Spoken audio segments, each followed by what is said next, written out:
This one? Yeah, it's good, it's good.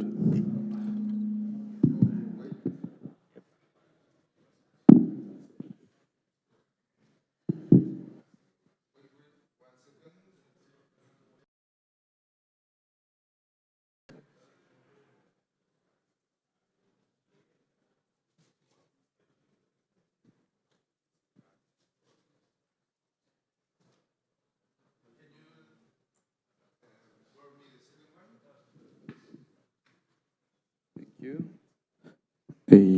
Check, AC, hola, AC, hola, hola, AC, hola, check, check. Yeah.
Everything tested?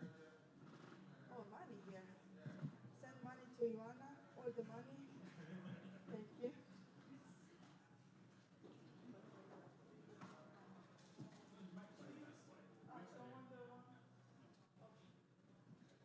Estamos aquí.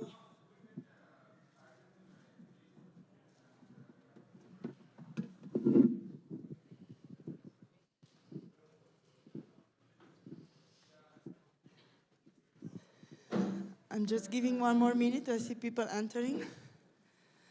Here in the middle, in the front, there are some more spaces. I was about to say, like, we are not in school when teachers ask the front row, and literally the university is here. It's like, I know he knows, so I'm not going to tell this to him. Welcome. We survived the first day. We ate some really nice food last night here. We saw some really, really nice artisan work.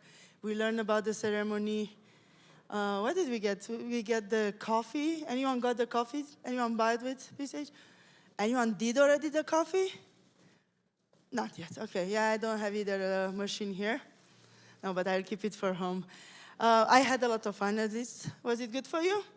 Yeah. There are some more things to buy and more apps to try. I'm not going to say that last year they literally created the chaos during their presentation because they put everyone to install the app and everyone in the room was like, where do I do this, where do I do this? And Uchi was literally, I'm coming to you, I'm coming to you. I was like, oh my God, everyone was invested. So I'm definitely curious this year with the app updates what will put us to do. I see some smiling, I'm already afraid. We are gonna have 2 blocks again.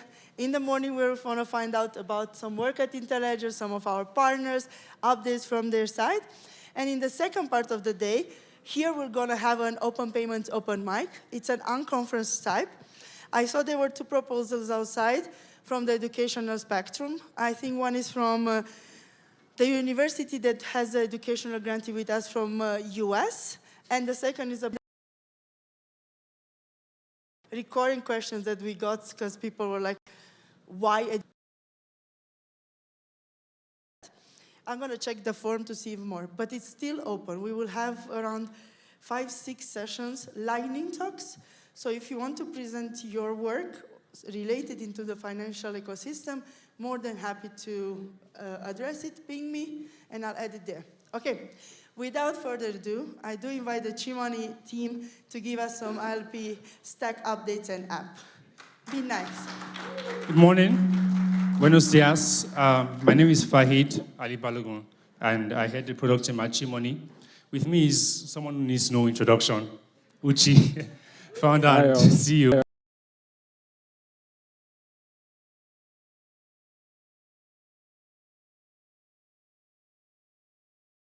A story of someone called Valeria. She ledger and web monetization today. She's a Mexican, so she only has Mexican pesos in her bank account. But in order to use what we want to do, she needs USD in her wallet. So how can Valeria get this USD, bearing in mind that she's a Mexican living in Mexico? So in order to do this, Valeria will go to her Chimoney app. And this is live, this is prod, right? And she would click on wallet funding. She would select an amount, let's say 100.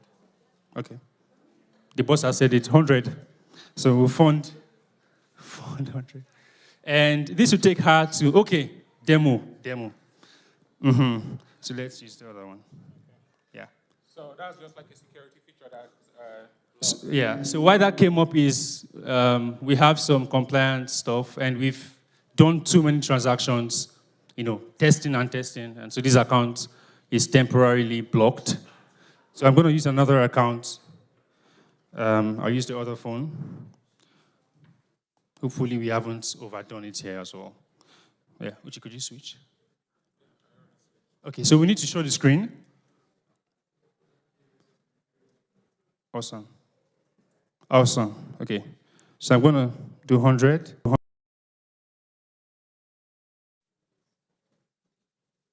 Okay, it's going to come up. So now this takes us to the Chimoney checkout page where there's like a plethora of options which users can use depending on where they are. Valeria would click on bank, and as you can see, we have there Clabi, Mexico. And what this does is it generates a per transaction bank account which can be paid into, and any money that comes into this account would automatically reflect in our USD wallet, right? So my friend from Mexico would help us with this transaction into this bank account, but because of time, we'll just proceed as though we've done it. So we're going to click on done, And as you can see, there's like a notification. I'm just going to exit this and go back to the wallet. Now we're going to see, let's say Valeria has some money in her US wallet. Let's switch back to the other phone. Now, Valeria likes cartoons and she wants to watch some, right?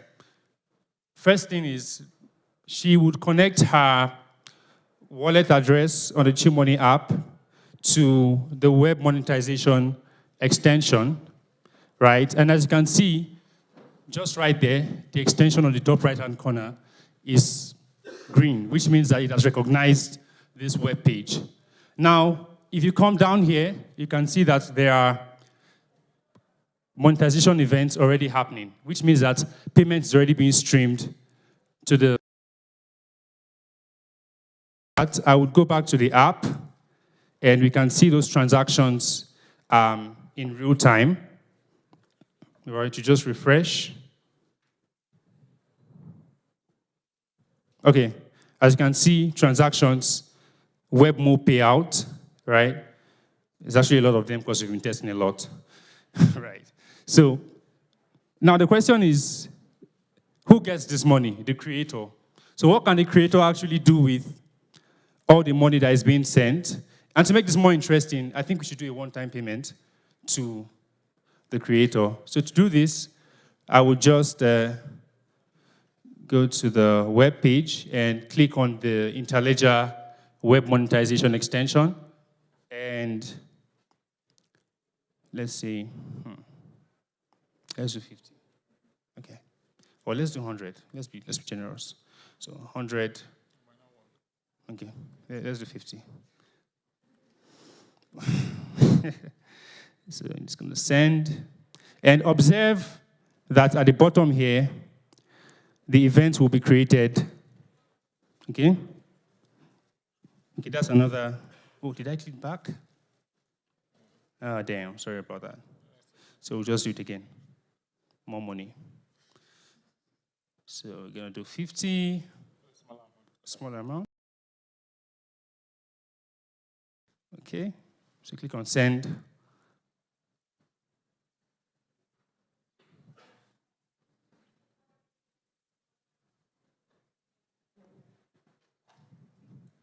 And as you can see, that's the same $5. So the event has happened, the money has been sent, right? And we have this weird error happening, but you can just ignore that. So now, this money, when the creator has received it, I'll you to take us through what happens and how to use the money. Awesome. Thanks, Fahid. So meet Femi. Femi is a Nigerian filmmaker who just got paid by Valerie. And now Femi needs to use the money that he just got in the real world. So he's going to try to cash out his money to his Mexican bank account. And also he's going to send some to his family and friends in Nigeria. So we're going to see how that works in real time. So we're going to switch to the other device here. This is Femi's device, by the way. So Femi would click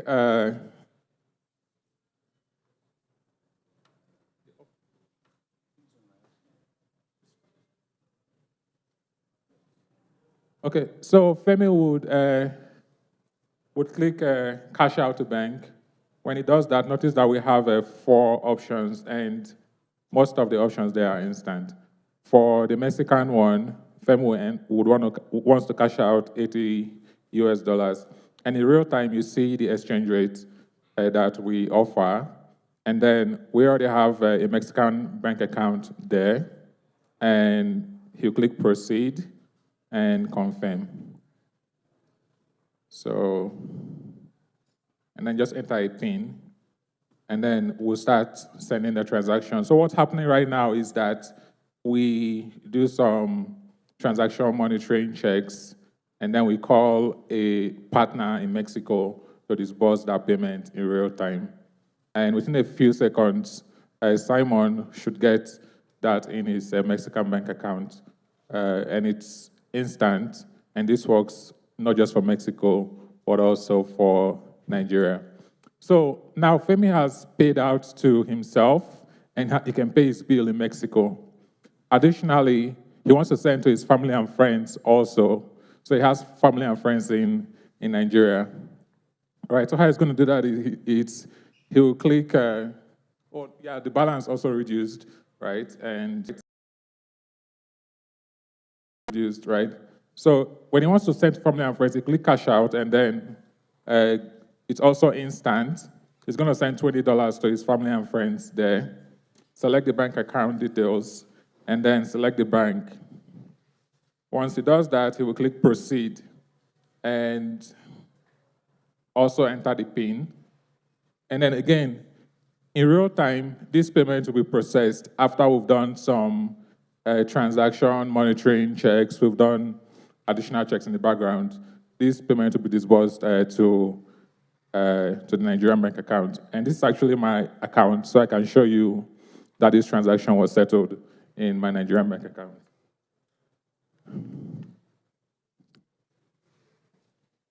Okay, so I'm going to log into my bank account with one of the banks in Nigeria. And when I click on transaction history, hopefully that works. And in a few moments, that transaction will pop up. Okay, just give it like one moment.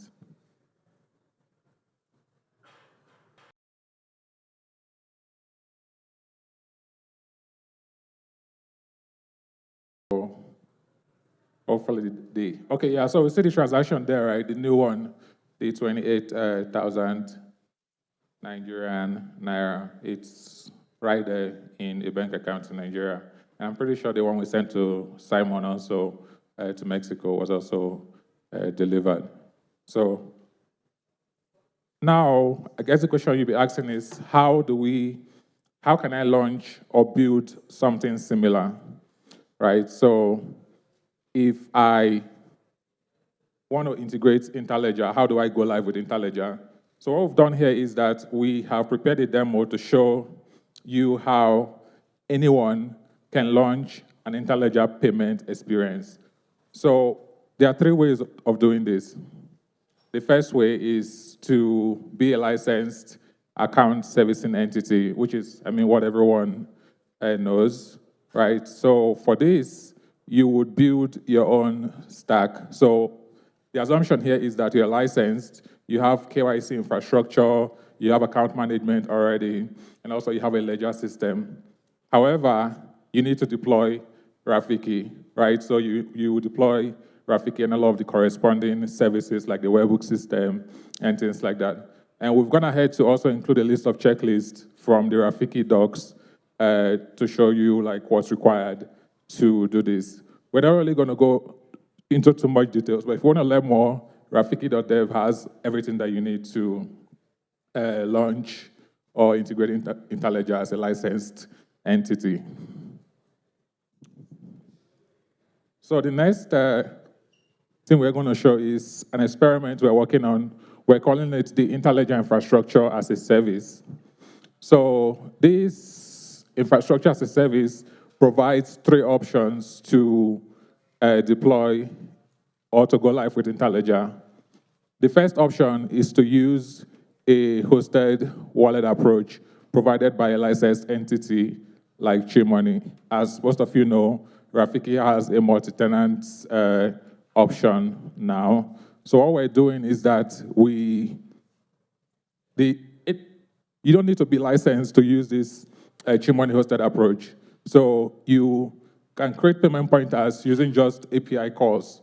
So you call Chimoney's API, you can create multi-currency wallets, you can create wallet addresses, you can also get access to all of the services like web monetization that Interledger provides. And all of this can be done in less than 2 weeks. So 2 weeks to 2 months, you can go live we'll be happy to chat about how all of this works in a bit. But the beauty of this is that it scales automatically as you grow.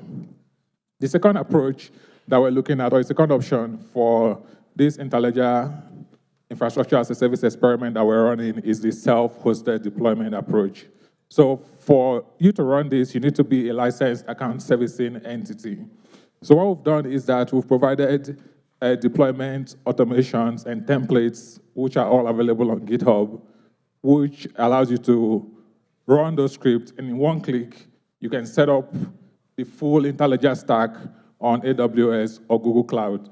So all of this is available on the Chimoney Interledger Infrastructure as a Service repo on GitHub, and anyone can contribute to it and also see like the code there. The final approach is the managed option.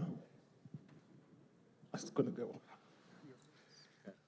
Okay, so while Uchi does that, Simon, could you confirm if you got the payment in your local Mexican bank?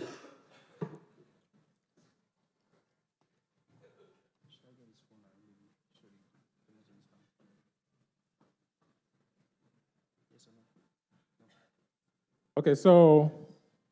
Okay, Simon got it, yeah, awesome. Awesome. So we've been able to show that you can move money from a Mexican bank account, use it on Interledger, and then if you receive money via web monetization or a one-time payment on open payment or web monetization, you can also cash it out to a bank account in Nigeria, to Mexico via Pay, and to other countries. So Chimoney offers payouts to over 100 countries. So moving on to the Interledger infrastructure as a service. So to summarize what we talked about earlier, we have the hosted option, which is available to non-licensed account servicing entities. We have the self-hosted option. So for this, you have full control of it. And then the third option is the Chimoney managed option. All of this is still an experiment, and the code is available on GitHub. If there's one point I would like you to take from this, is that the hosted option supports non-account servicing entities, and you can go live with it in as little as 2 weeks. And also multi-currency wallets are included. So if you want to learn more, please scan the QR code or visit that repo to kind of see what we've done there. It's all open source. So moving on to do a deeper dive, and this is where we would actually run some API calls. So what we're going to show here is that as a non-account servicing entity, you can actually issue payment pointers. You can initiate Interledger transactions. You can issue multi-currency wallets and things like that. So let's see how it works. I already set up my Chimoney API key here. I'm going to use the sandbox one. And the first step, of course, is to get your API key on Sandbox. It's free to do that, and also there's the option to get it in production. There are some compliance requirements to get production API keys. So once you've set up your account, the next step is you have some users, right? Sorry, I'm just going to go back here. So you have some users that you've already onboarded. Now you want to issue these users multi-currency accounts, and also you want them to have customized Interledger wallet addresses. So how you do that is you would call this Chimoney create multi-currency wallet endpoints with an email. So yeah, that's a duplicate email, so I'll just use a different email. Which is demo.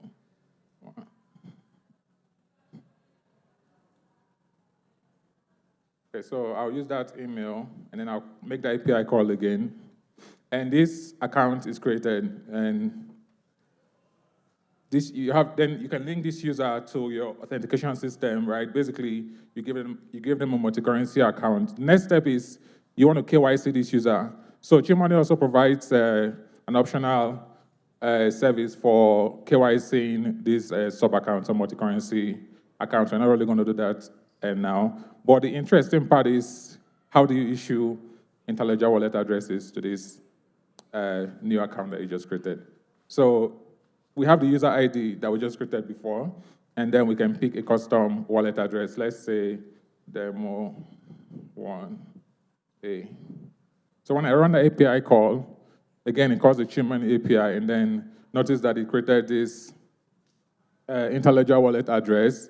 It's a USD account, it's active, all of the good stuff that you expect from an Interledger wallet address. This domain can also be customized in production to match the domain of the entity. Okay, so now we have this wallet address. How do we transact with it, right? How do we add money to this account? How do we withdraw money from this account? Let's see how. So the first step, of course, is to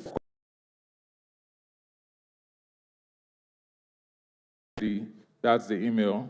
Let's say we want to fund 400 US dollars. You can fund different currencies, but for the purpose of this demo, we're keeping it simple. We're just going to say US dollars. So when I run the API call, again, it's going to initiate that funding request.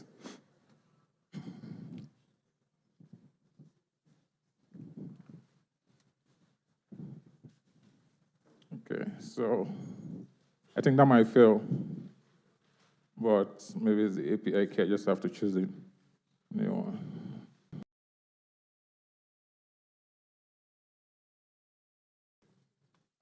I'll just let it to fail and I'll try it again. If I refresh, it's gonna start all over again. Okay, so let's see.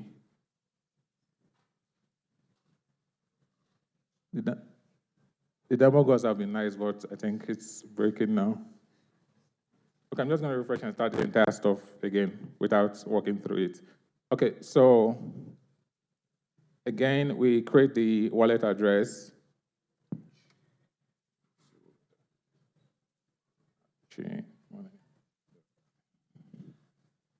Just make sure that the API key is set to the correct one so it doesn't fail again.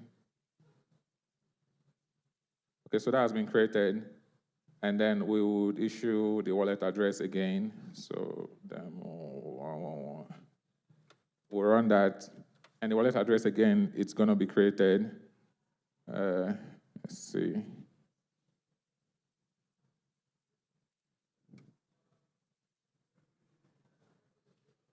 Okay. I'm not sure why it's not working. I think we'll just continue.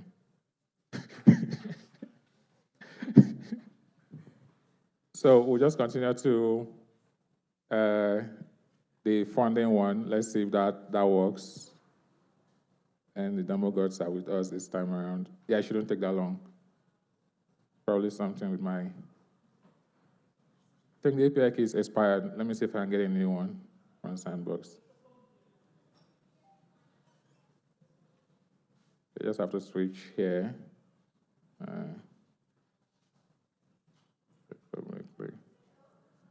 So I'll just update the API key, just to make sure it's not an issue. And if it doesn't work now, we just have to trust that it actually works. So I would add that there. So I will go back. And then key.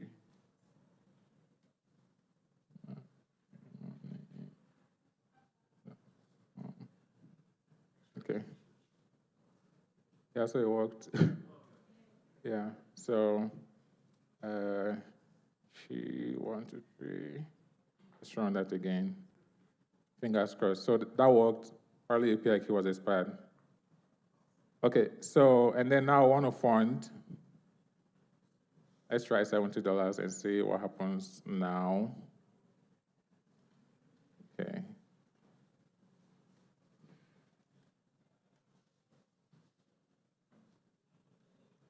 Okay, that did not work. So I'm just going to skip through it. So the next step is, after you add money to the account, of course, you want to transfer to a different account. So this is the endpoint to do that. The Interledger wallet address endpoint lets you, okay, I think I can read it myself in production. So use production. So let's see.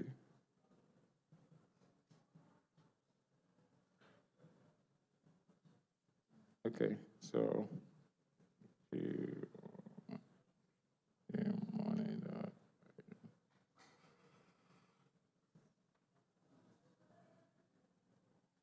that production keys, correct? Okay, that's right. So,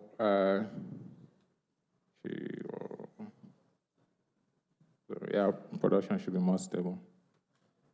Okay, so that works. And then we're going to create the funding request also. Let's just try that. Time out. Yeah, so the other request timed out, the sandbox one earlier. So cannot verify really. Once we clear amount, okay. Okay, so that works, right? So we've funded that, and then I will now try to make that payment. Oh, yeah, I know what's happening. For some reason, yeah, our production is blocking this iframe from being embedded, but we can still try it by copying the payment link here. So all payment requests that are initiated on Chimoney has a payment link, and this payment link can be embedded on the, you can redirect the user to this payment link there. So, yeah, that was the amount. That's a lot of, that's a lot of money. But so I'm not really going to pay that. So, yeah, and then you can pay that. Once that is funded, the next step, of course, is you want to make a transfer to a wallet address. So I think I have a production wallet address that is Uchi1, I believe. So let's try that. Okay, yeah, so this wallet address is not valid. I'm going to get a valid one now.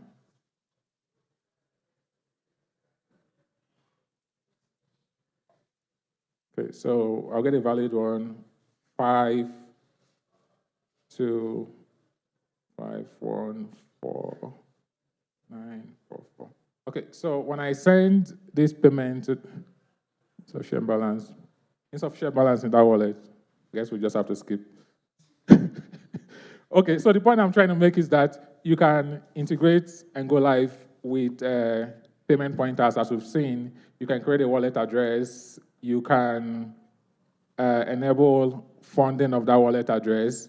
You can also then enable transfers between that wallet address and to other payment pointers. And the beauty of it is that you can enable withdrawals from the wallet address to mobile money across African countries. To Interact, for the Canadians that are here, Interact is just like email money transfer. And then to SPAY in Mexico, which we just saw live, and we saw that Simon got the payment in real time. So what's next? What's next for Chimoney? So far, we've seen that we can go live with Interledger using Chimoney's payment infrastructure. However, what have Chimoney been up to? Right, so we've made a lot of improvements in the funding flow, the compliance side of things. And something we just did recently is pairing with the Interledger wallet in testnet. So that's very exciting because you can send money between a Chimoney wallet address to an Interledger wallet address. So the next step for that is to go live in production between the production Interledger wallet, and then also go live with other partners in the ecosystem like GitHub, Fiant, and others. And something else we're looking to do is to refine the positioning and narrative of Chimoney. Maybe you might not see me speaking here in next summit. Someone else might be speaking. But yeah, so super excited for the next phase of growth for us. And if you'd like to see the demo that I've just shown one-on-one, please scan the QR code on the left. And if you'd like to have discussions about architecture of how you want to deploy Interledger, you can scan the QR code on the right. So in conclusion, Chimoney comes from Chi, which is a universal life force that flows through everything. And our mission is to enable payments to move seamlessly across the world. And to show that, there's a last demo here, which shows us that with one API call, you can send payments to multiple payment methods, bank accounts, mobile money, SPAY, crypto, and things like that, Interledger. We just want API call. Thank you so much for listening.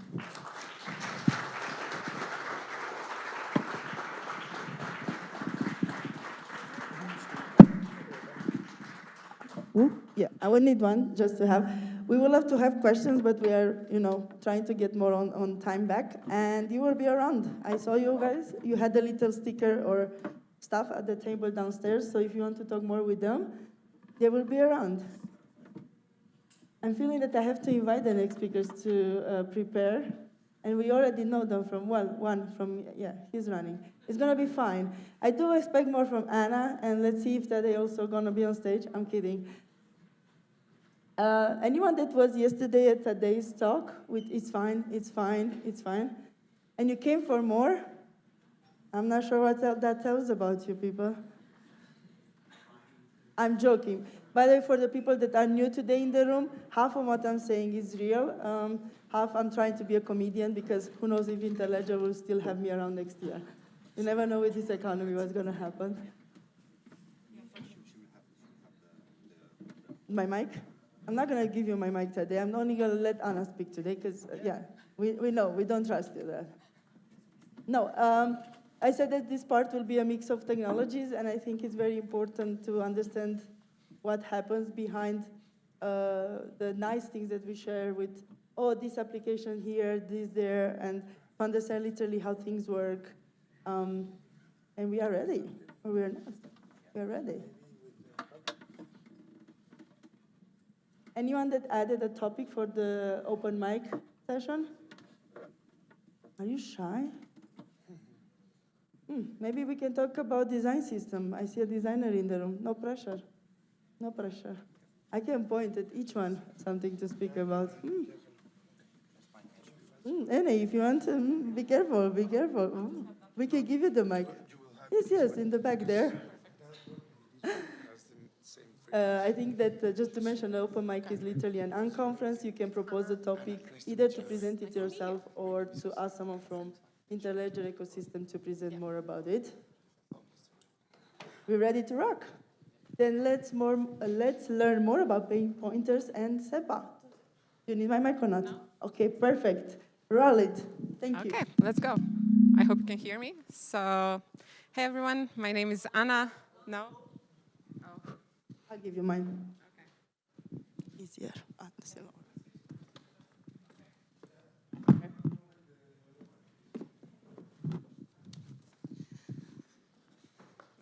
This is for me to do my steps. Thank you so much for considering it. Okay. Is it working? Okay, yes. Now it is. Woo-hoo! Okay. Hey everyone, so my name is Anna. I'm the backend team lead at GitHub, and I'm super excited to be here today, along with the head of development at GitHub, Tadej, on my right. We are going to be demonstrating and telling you a bit about our pilot proof of concept, a solution for directly off-ramping ILP payments from the ILP network into the European payment area via SEPA. So before we delve into the details about the proof of concept, of course, I have to tell you a little bit about GitHub. So GitHub is a UK and EU-based fintech company. We have started over 10 years ago, and we have spent this time building a platform to allow individuals, businesses, and financial institutions as well to benefit from various technological advancements, portable identity, blockchain, Interledger, and others. Our main mission is to make any type of value accessible and easy transferable. It's not difficult to see how this meshes pretty well with the Interledger vision. So it's also not a surprise that we have been collaborating with Interledger for a good while now. So I thought it would be good to briefly describe our Interledger support as it is at the moment. So right now, GitHub is operating our own production Rafiki instance. We currently have one direct Rafiki peer, which is Interledger cards. We have implemented full open payments support. And I'm happy to report we have recently reached over 1.5 million payment pointers issued in total for our GitHub users.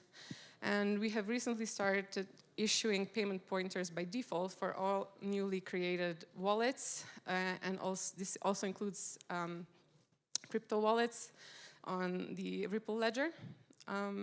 So how did we get to thinking and exploring SEPA payments and bridging from ILP to SEPA? Well, we have recently launched an exciting new feature, which is support for instant SEPA payments from and into our platform.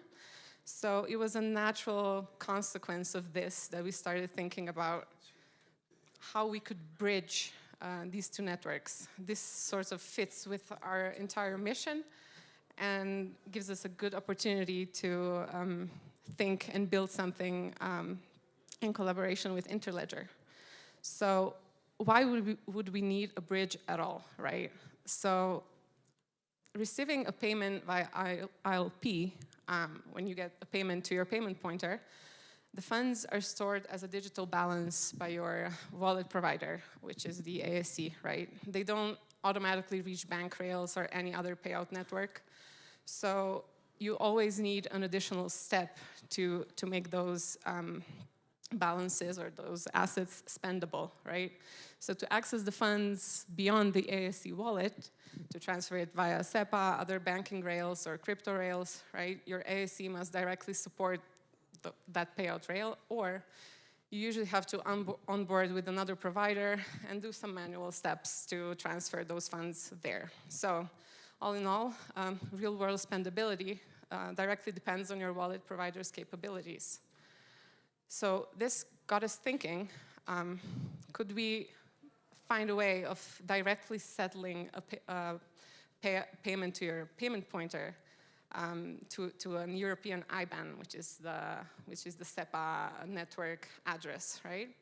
So a couple of things we were thinking about is we could leverage our existing ILP and Rafiki integration. We were thinking about finding a way of triggering a direct SEPA payout automatically once the ILP payment is settled. We would ensure regulatory compliance via sender-side KYC and relying on peer trust via peering agreements. And this would allow us to offer support for third-party withdrawals where the recipient only needs their own bank account at their European bank and they don't have to do anything at any provider and rely on hosted balances, right?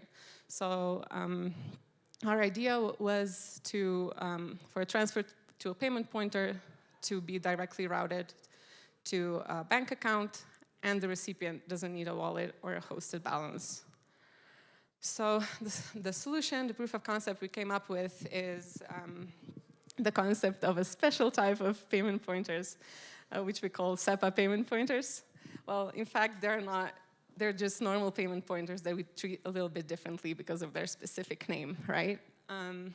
So for this proof of concept, we relied heavily on our pre-existing peering relationship with Interledger cards, which simplified a lot of things for this, right? We are already Rafiki peers.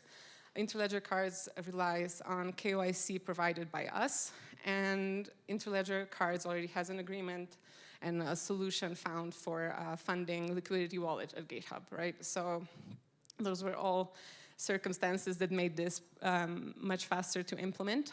So the scenario we support really here is if you're Anna at Interledger Cards and you have no direct way of making a payout to SEPA on Interledger Cards or any other ASC because they're not SEPA capable, right? And you want to directly pay out those funds to an IBAN. So let's say I'm sending funds to Tadej and his IBAN. How could this look, right? So the SEPA payment pointer I was mentioning is just normal payment pointer issued by GitHub, which is formatted a little bit differently. So you just put in the IBAN you're sending your funds to.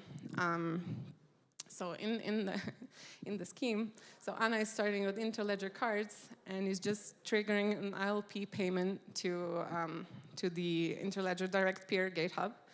This is already supported, but we did need an additional step, and the team at Interledger Cards was very nice to support this very quickly. So they need to send us over additional metadata to support the verification of payee step, which has been in action as a regulatory thing since the beginning of October. So Interledger Cards sends us additional metadata, which includes the legal name of the recipient and the recipient type, whether this is a corporate or private entity, right? And this is to allow the recipient bank to confirm whether the owner of this IBAN matches the legal name that the sender is aware of. So this was the only additional implementation step that the sender ASE had to do at this point.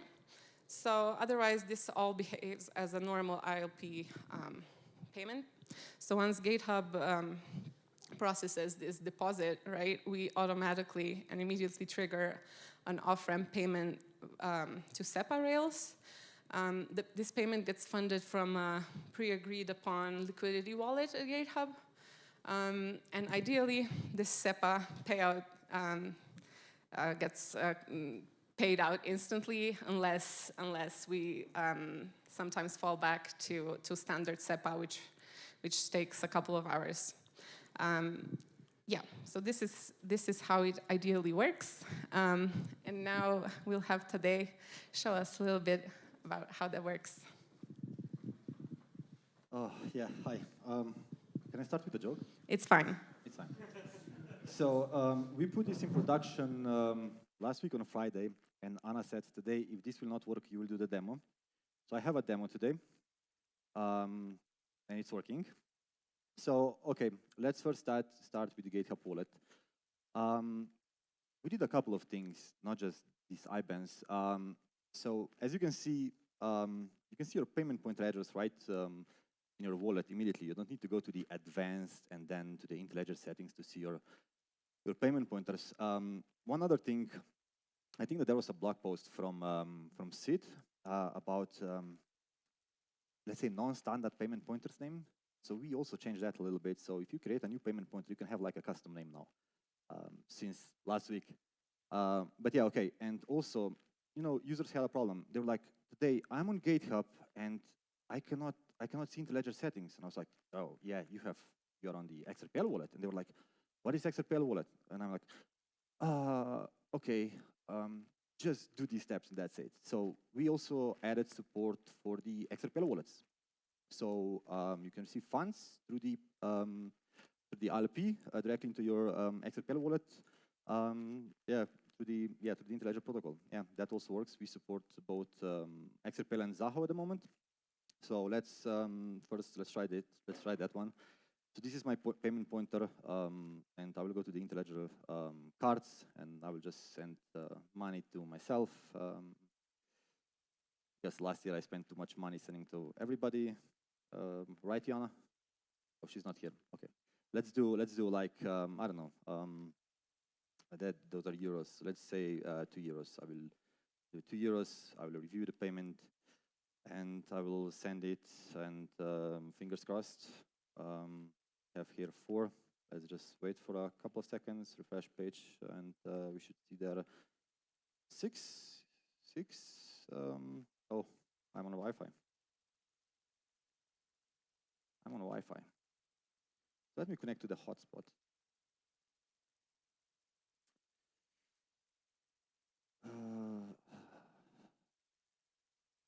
Yeah. Let's try again now. Hopefully.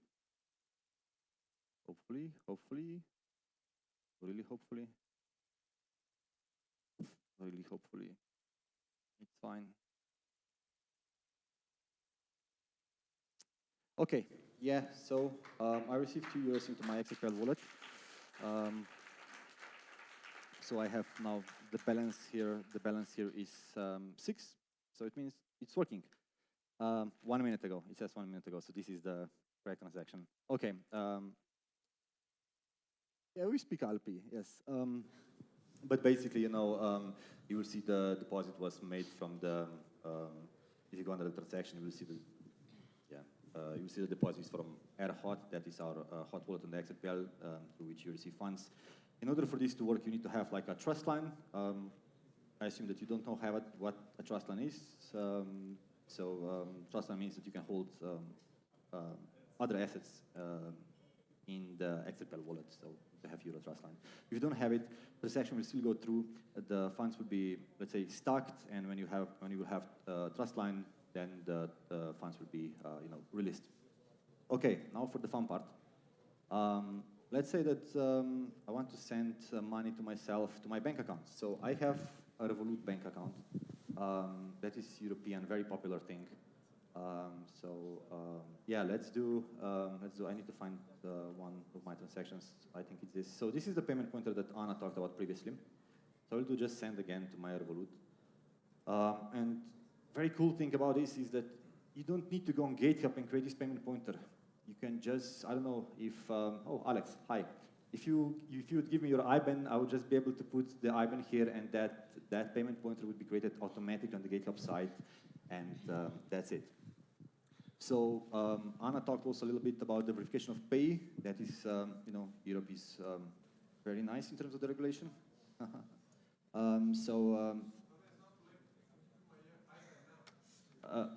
We can, oh, because of the bet. So you need to put your legal name here for the verification of pay. There is an issue with Revolut, basically. Revolut Bank apparently, don't know why, doesn't support this regulation. And yeah, it's very funny. They should, so I will just send €1 to myself. I'll review the payment, and what here is doing, it's contacting basically Revolut if this IBAN actually is tied, if the owner of this IBAN is actually Tadej Golovic. The answer is yes, but you will see on the screen what we get back from the Central Bank of Lithuania. So we get back, the regulation says that this can take up to 20 seconds. You think that's the internet problem? Hope so. Let's, wow. Let's try again. I tried this before I came here. Let's do maybe less. I don't know. Let's do maybe less. Yeah, fingers crossed. But this is working. I assure you that this is working. Yeah, it works on my machine. Yeah. Yeah.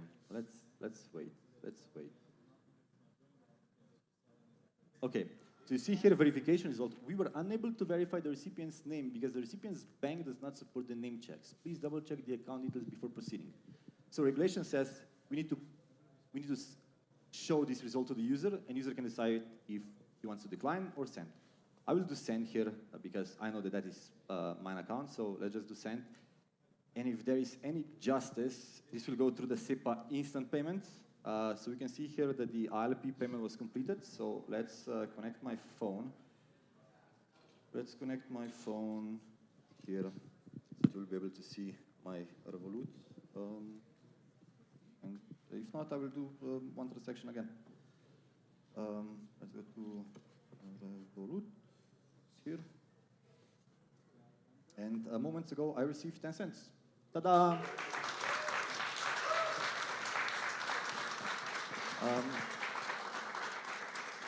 Yeah, so if you think about it, how long does this take? It's the SEPA instant should be in up to 10 seconds, and then the ILP, let's say, almost instantly. So I would say up to 15 seconds, let's say.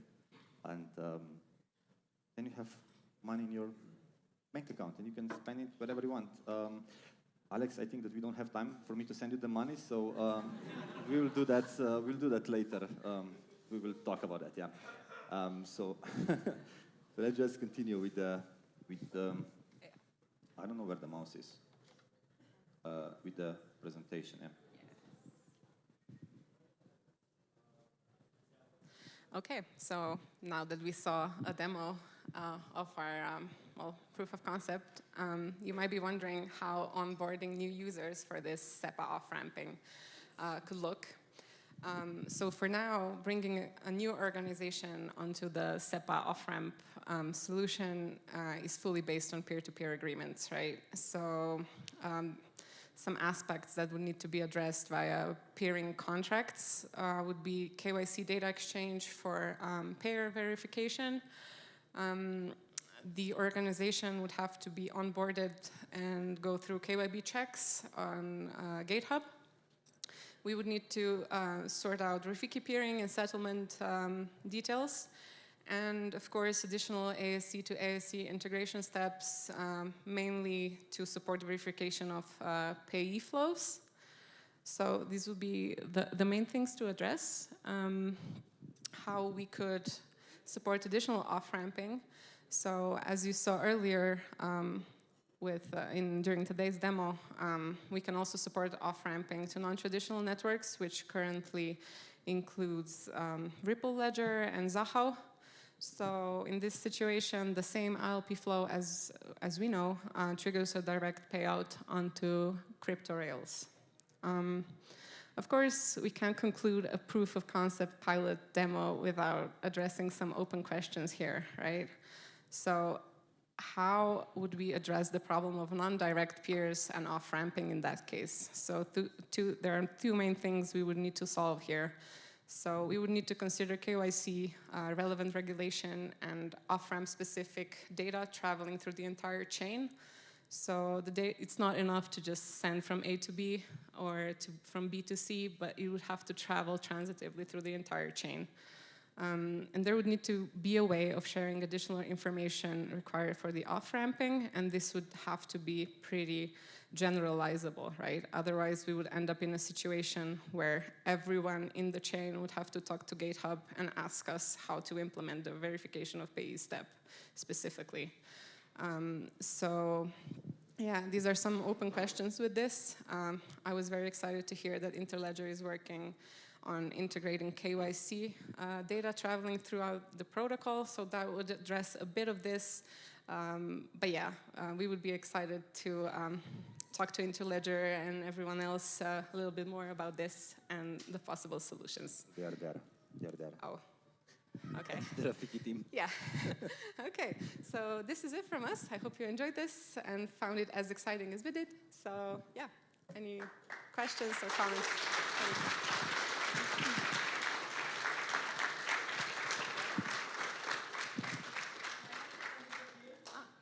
So I'm going to run with this if we do have 1 or 2 questions time. No? All good? Do we try SEPA? Do we send them? Can we send you the IBAN still to test later in the day? Yes, you can send me the IBANs. Oh, no. You can send the IBANs to Dragos. Dragos did the demo yesterday with my money, and he basically drained my wallet. So you can send the IBANs to Dragos, and Dragos... The best part was that there were 3 engineers, 2 speakers, and they sent money to a 4th one, you know? So the other guy was just in the back getting the money. I was like, good work here. Thank you so much. Thank you.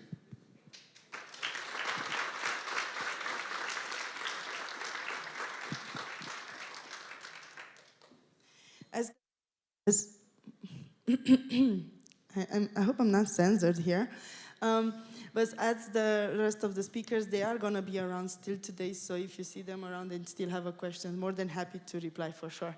So today's sessions are like updates from the Chimoney, updates from the SEPA work we do with the GitHub people. And I think one of the most expected or waited for is an update from our site, from Rafiki and Open Payments. Let's do it. We have Max and Nathan. I think there is a criteria here. You see, they keep like, do we really have to go to present? Like, we really have to go? Yes. Do you need help with? Ready to rock? Yes, it's coming now. Do we also have the attached one?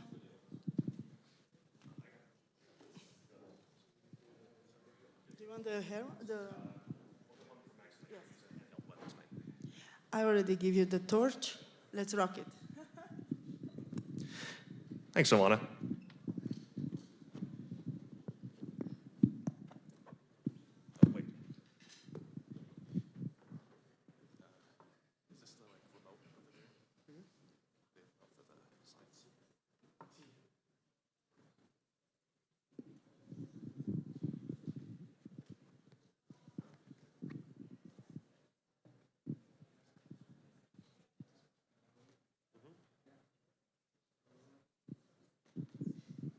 How's this for building suspense? Start with a joke.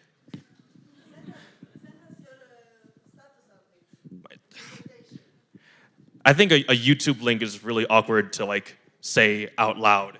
I realize this is a very much a very inside joke here, but I instead of giving like real status updates for like our stand-ups, I'll just like post like a YouTube link to something I find funny, and just leave it up to the reader to just figure out what's going on in my mind.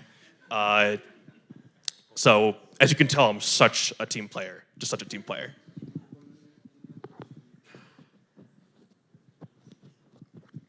These videos are just, they're very kind of like, almost like subconscious views into my soul. Like, what do you mean, what soul? What kind of, do you even watch the videos?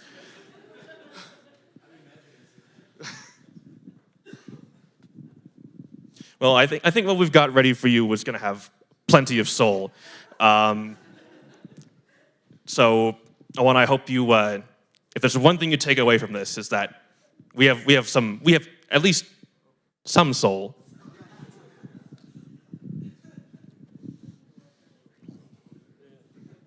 I really wish this computer had a soul though, because then we could tell it to like hurry up or something. But alas, we do not have that luxury. That's right. Yeah. I suppose I can tell you all now there's no demos, so therefore no anxiety about how well the internet is gonna stay connected. Yeah.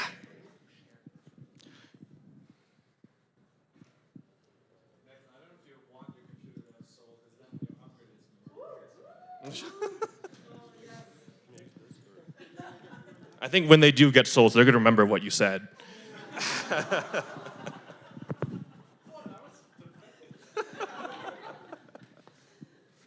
Shall we?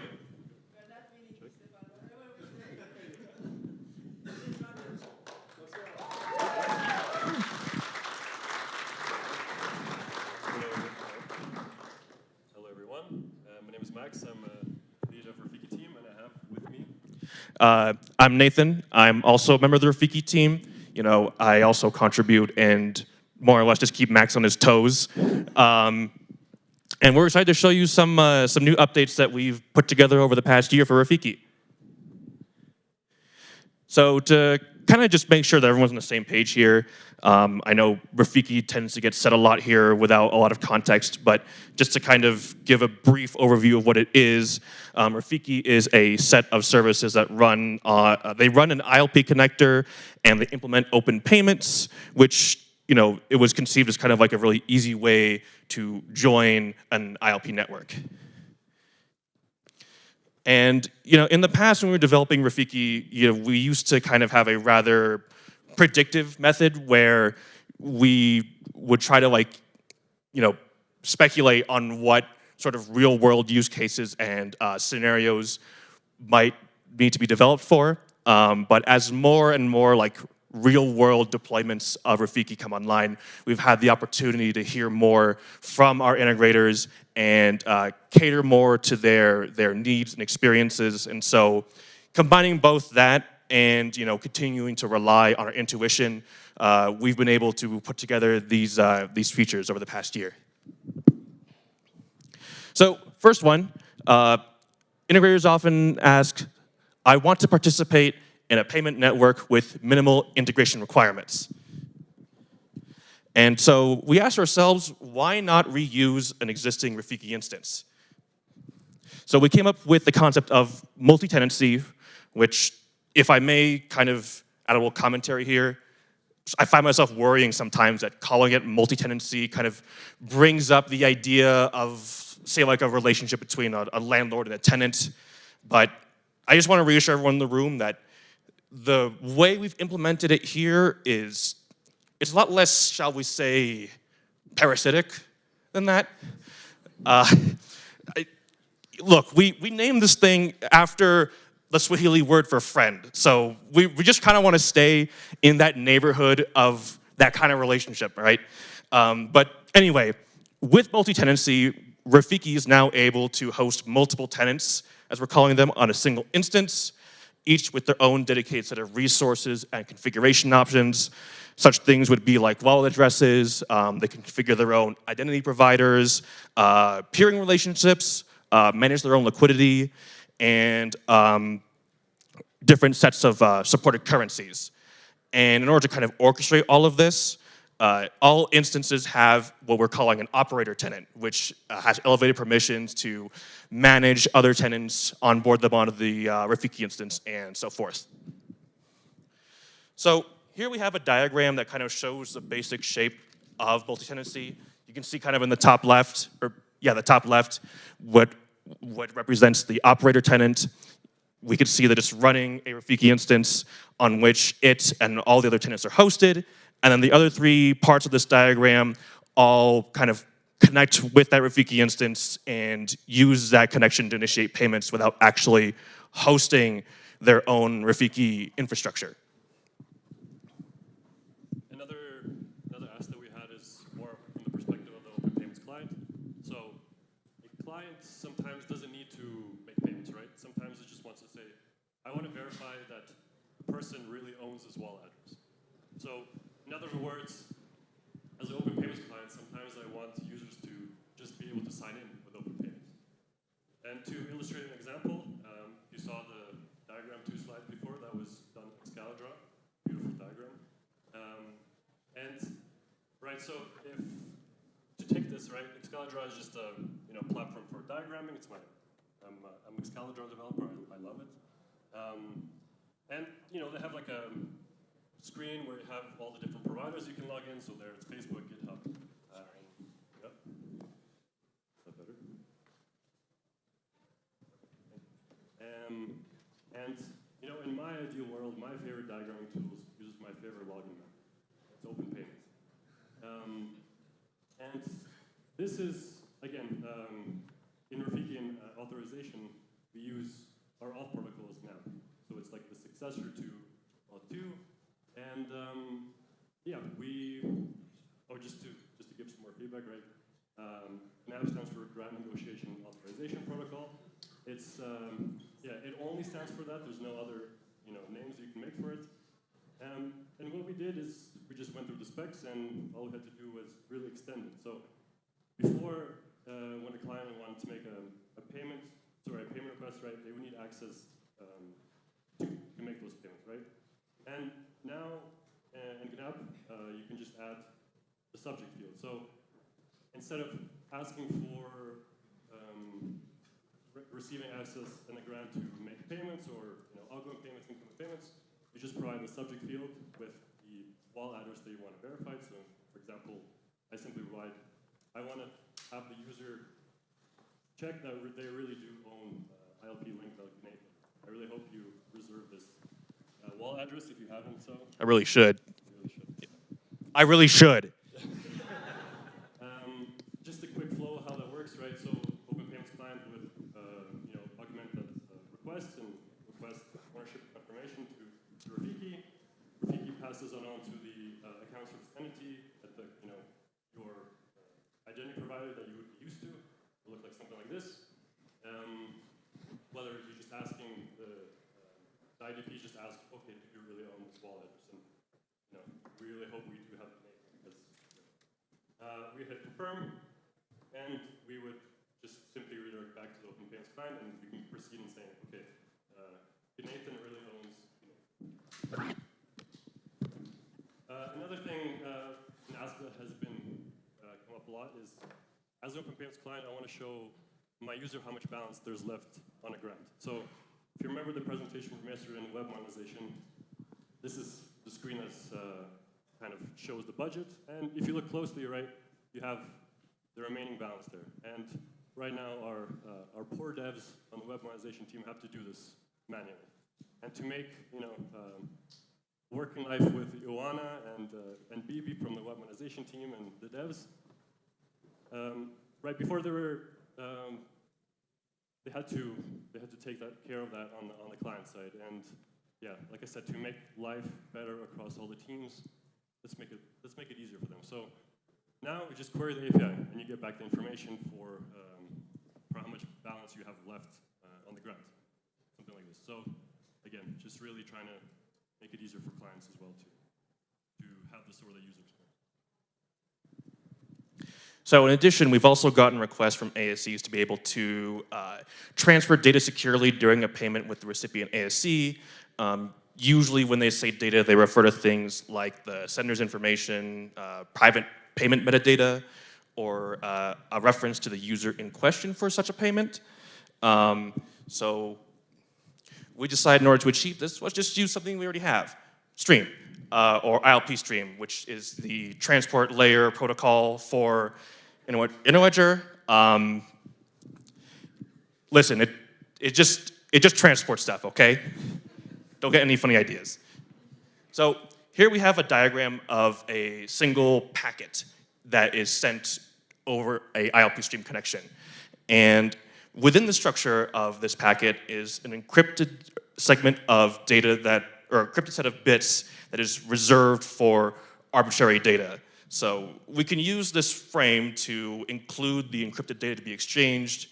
And one of the main benefits of doing it this way is that it's a pretty generic interface. So theoretically, you could put anything in there. I'm not a terribly imaginative person, so I think of things like, you could put in a happy birthday memo to someone, hey, don't spend it all in one place, happy birthday, happy 90th, good luck. You could say hey, thanks for helping me move out, or maybe you could just say hey, listen, I couldn't make rent this month. I'll send you the rest later, I promise. But usually when integrators ask for this, they usually mean KYC data. But the point is that this generic interface, you can send pretty much anything in there. So some other benefits, no additional peering configuration is necessary. The data is already encrypted between the sender and the receiver. This is just something that ILP Stream already does. And the sending ASC can leverage existing admin APIs. So no new integration requirements per se. So when we take a look at how an ILP payment is sent across Stream with this encrypted data in mind, it looks pretty much the same. The only real difference is that here we take a step to actually insert the data into the frame inside the ILP packet. Then it just kind of goes all the way across to the receiver, where it takes a step to decrypt that packet, extract the encrypted data, or the now unencrypted data, and then passing it along to the integration service. So in the context of, say, KYC, it'll pass this along to the integration service, and then it can do whatever checks is necessary in order to verify that this KYC data is valid. You're welcome, GitHub.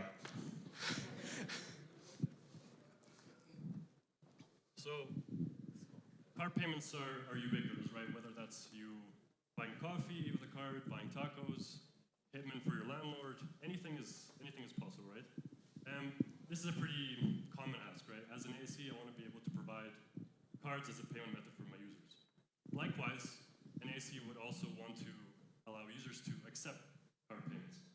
And we already have a payment network, right? We don't have to reinvent anything. This is we can use what we have already existing, right? So how does this look like, and what did the demo show yesterday in the cards, if you were there? How did it look like? So really pretty simple, right? So yesterday when the team was presenting the card on the POS, the payment would start the initiation into the receiving Rafiki, make the payment request to the cardholder side.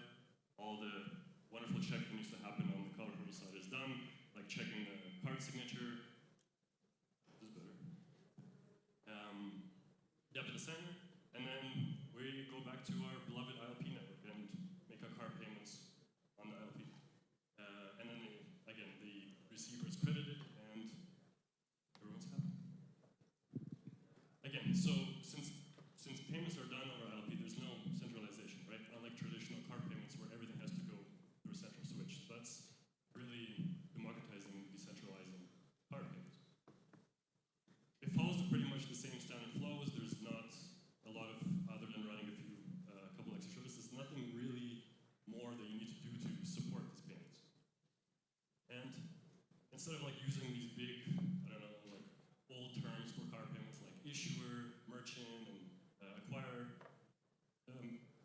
nice concept is those POS devices that you see yesterday, they're really just linked to a receiver's wallet address. So anybody can have a wallet address, link it to a POS, and you can accept card payments.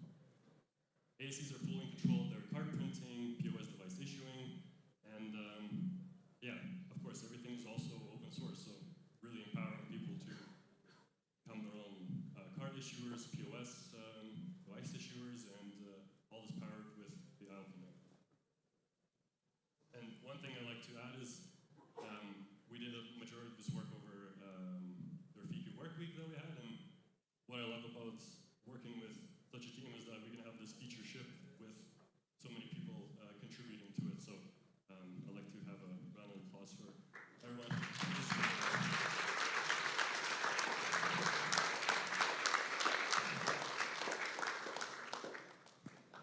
So, as always, we're not ones to rest on whatever laurels we may receive.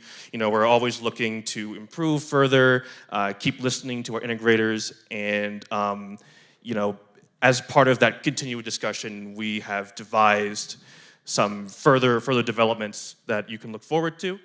The first of which is an updated architecture for Rafiki. We're looking at transitioning towards a domain-driven design and event-based architecture, which will enhance horizontal scaling and throughput. We're looking forward, or we're future-proofing for scenarios where there may be increased load on a Rafiki instance, for example, coming from maybe a large amount of web monetization users, or maybe a large number of remittances coming into Rafiki, or other sources of that kind of load. We're also looking to increase the number of languages that are supported by our Open Payments SDK. Initially, we only had an SDK that was written in TypeScript. Since then, we've expanded to also include PHP and Rust, and we're looking to add some more languages in the future as well, and those are currently in the pipeline.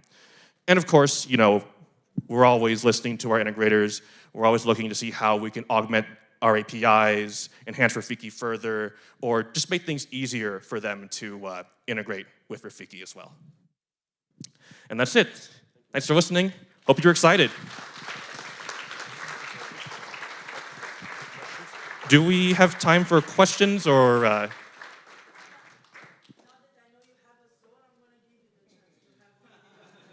Okay, we got one back there.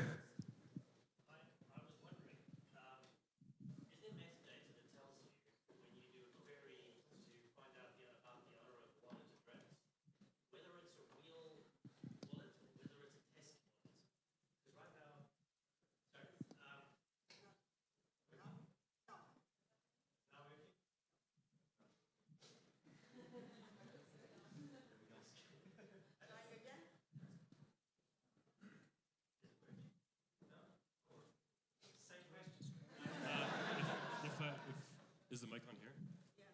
Yeah. Yeah, the question was if you were able to tell if you're querying for a wallet address, is it a test wallet or a production wallet? So there's nothing inherently in the, let's say, response that there is.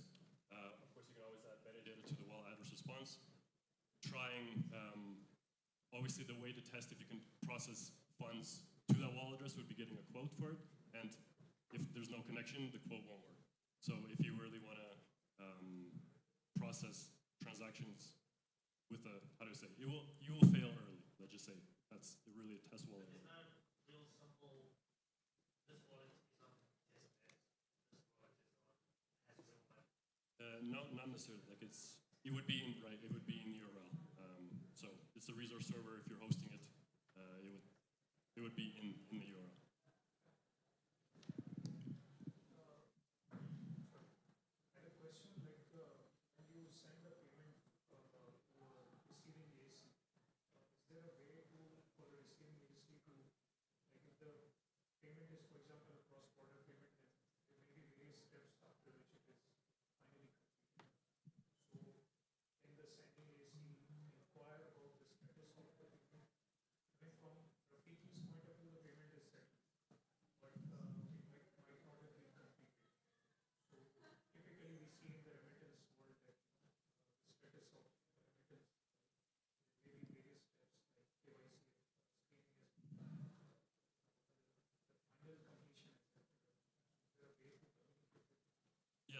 that's one of the ideas in the encrypted data exchange. So ideally, you'd be able to quickly, right?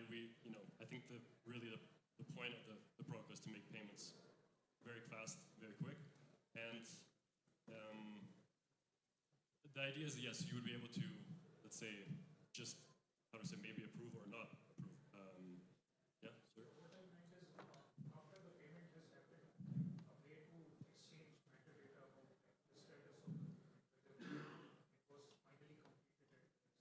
So if the recipient ASC sends you back a fulfill package, that's basically a way to say that okay, the payment has been completed.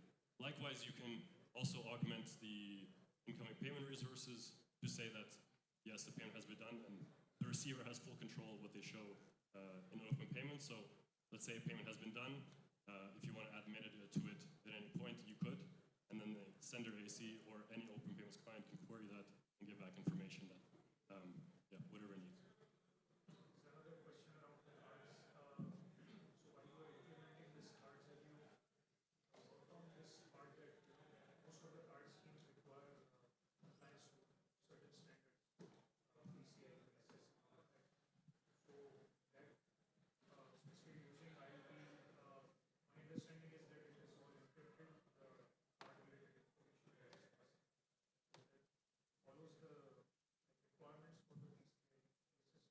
So, as in being able to exchange data during the payment, is that what you mean?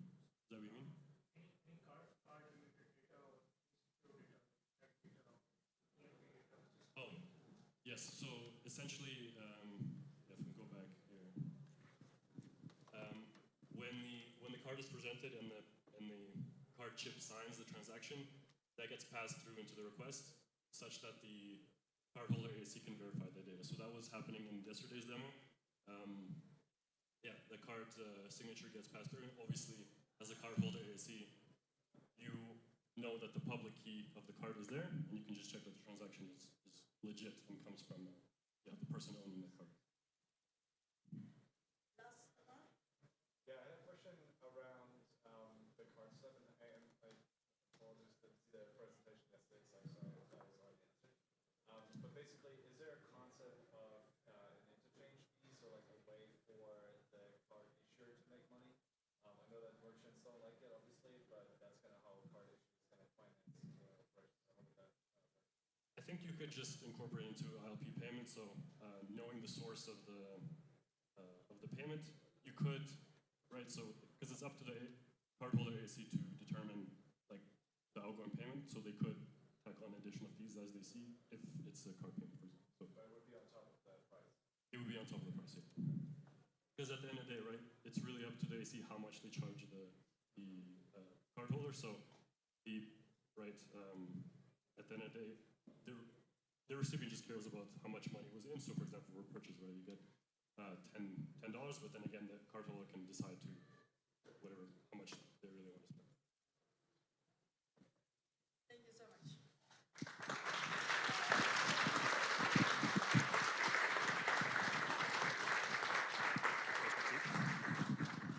you so much.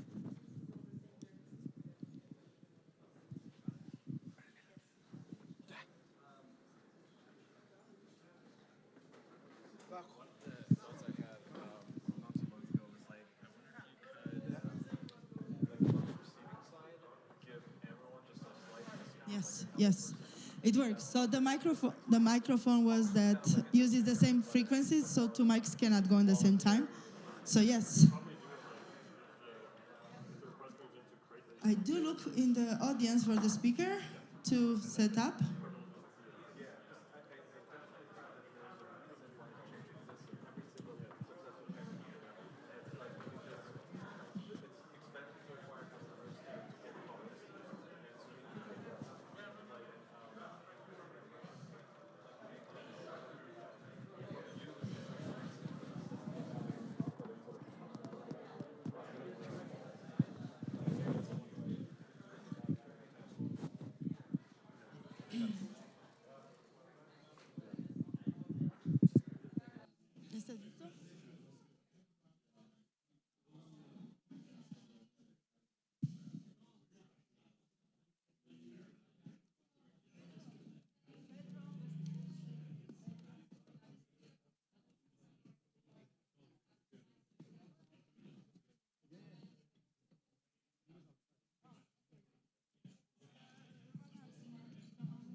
Yes.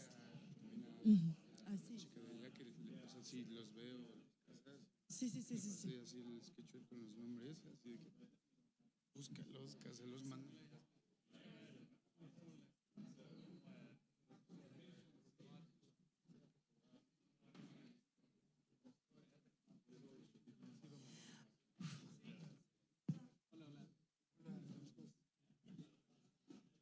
We found a speaker, is getting ready, and we have one more session till lunch. Congrats, Max. ¿Necesitas algo? Perdón.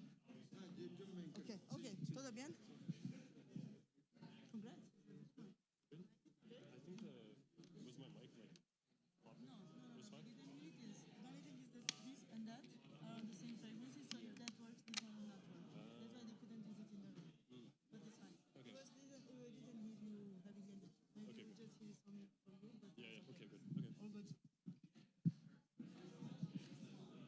Ready? One more session till lunch. And after lunch, as you know, we have the open payments open mic, and we will address some of the talks.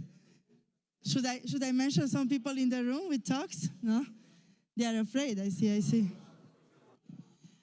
As we continue the first session of the day with the updates, the last session should be exactly on updates more.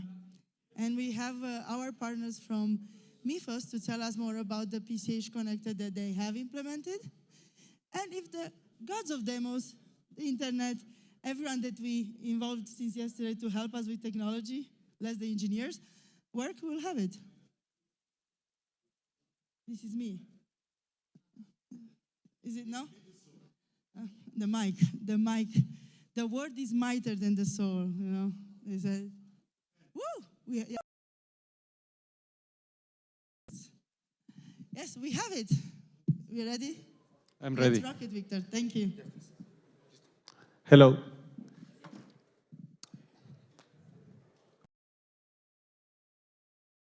Edge connector that we have developed for doing the integration between MIFOS instances that can be implemented in banking.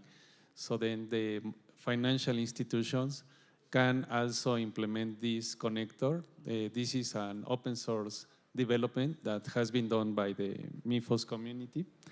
This is the brief architecture. This is one of two deployment models that we have, because this is the most simple deployment that we can do. We have another one that is being orchestrated by the Payment Hub Enterprise Edition, but this is as a microservice. So then we have the MIFOS back office, we have the Finerac, which is our backend, and then we have the MIFOS X connector, which is a gRPC client that is connected to the People Clearinghouse switch using the gRPC protocol. And then we can reach another bank in order to send and receive transfer using the same architecture. This is very easy to do the deployment. They are containers, Docker containers. So it can be escalated in any cloud or on-premise, depending which is the solution that you are looking for.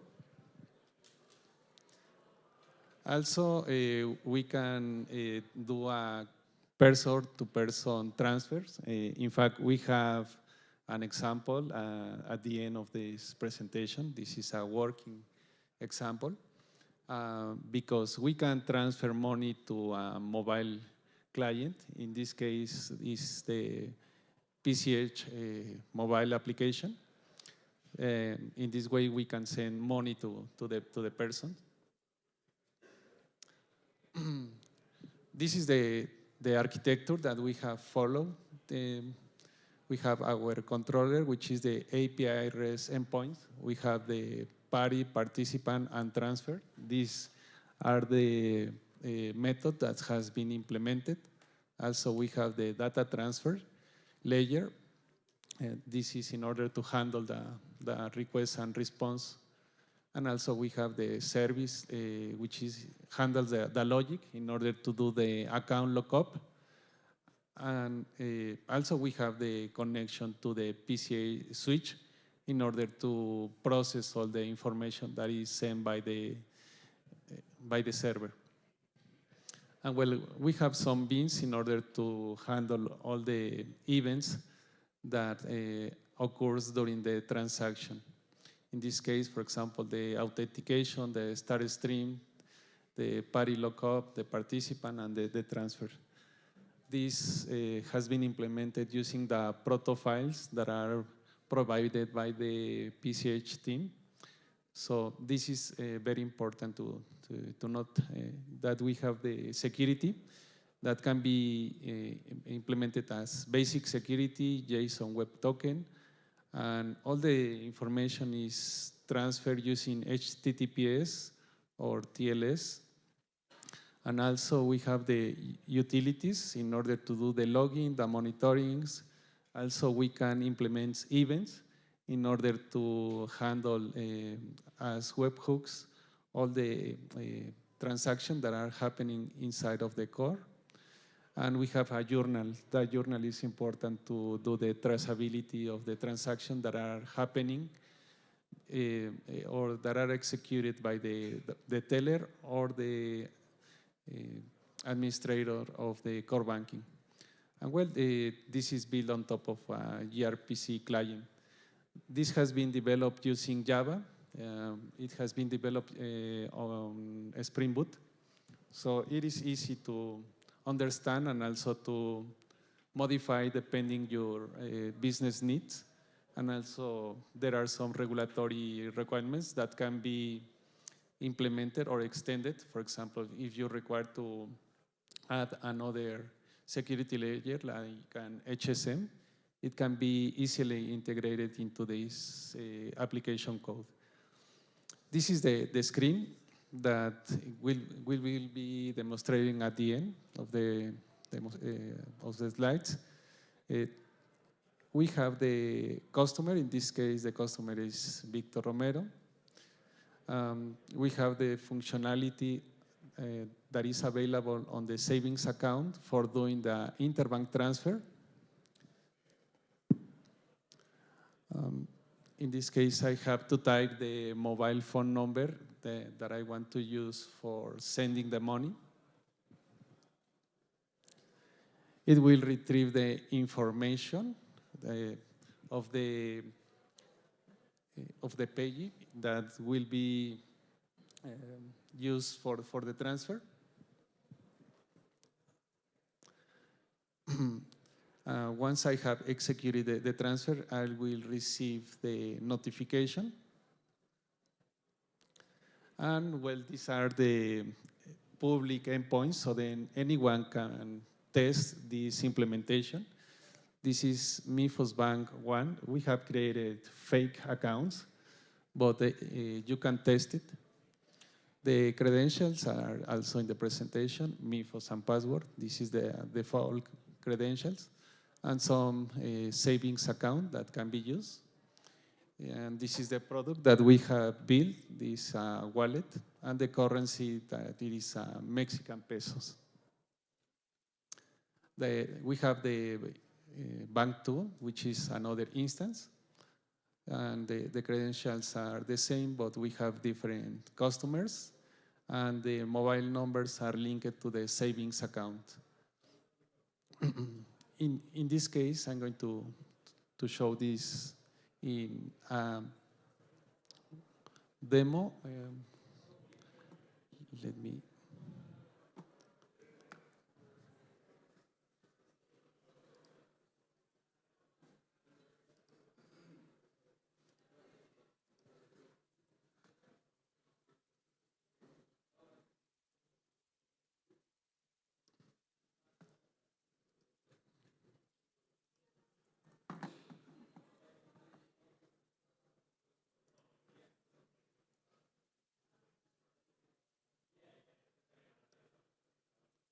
We have the two instances in the screen. I'm going to log in into the first one.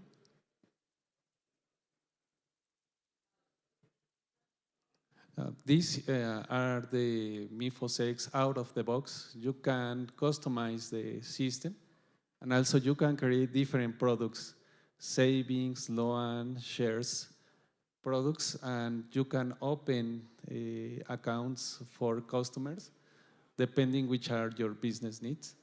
And then you can open the accounts of every product. In this case, I'm going to select one client, that is Thomas. Thomas has a wallet account.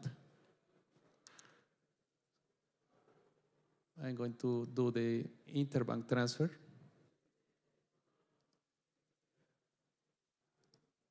Let me type the destination number.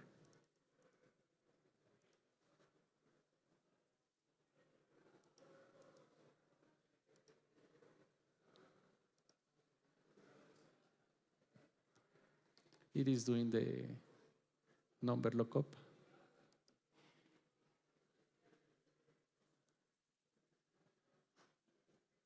Okay. In this case, this is the destination, that is Andromeda Hernandez. This is the number, this is the description. We can change the description. And we're going to send more money. 100 pesos. I'm going to do the submit. And then I'm going to enter in the bank number 2.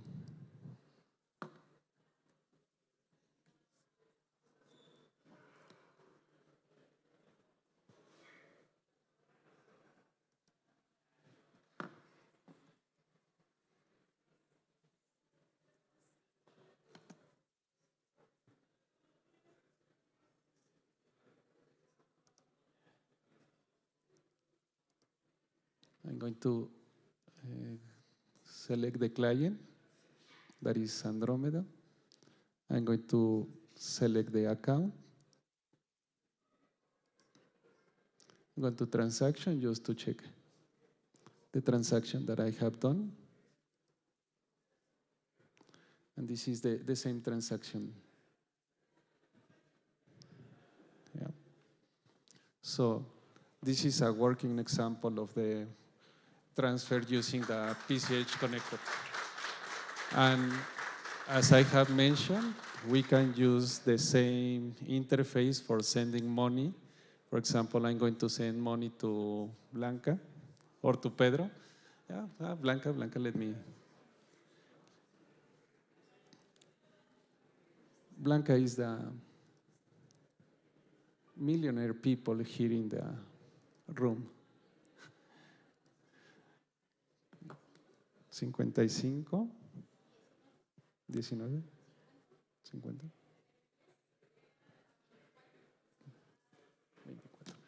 So then Blanca has been enrolled also the mobile application, the PCH mobile application.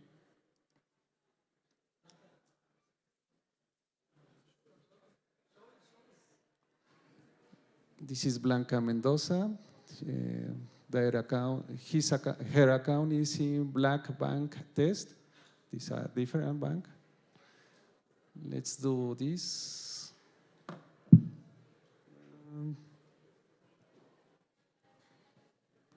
Aguinaldo. And let's put the amount. I'm going to send the money to Blanca. Blanca, can you show us your mobile phone?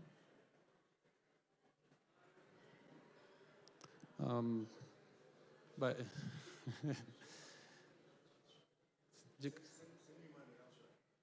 I'm going to send money to Pedro.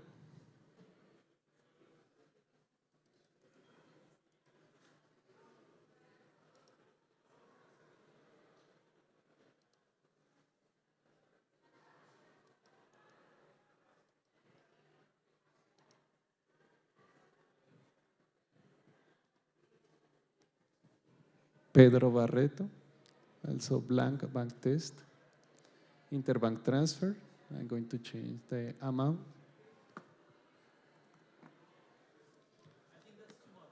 Too much. 78 pesos. And Pedro has received the money. So, this open source development is available on the MIFOS website. So anyone can download the code, anyone can test the mobile application, the front end, the integration, and it is open to receive also improvements. We are looking for a sustainable open source community, and well, enjoy the development that has been done by the MIFOS community. Thank you.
Sing rivers, sing for the rivers, sing for...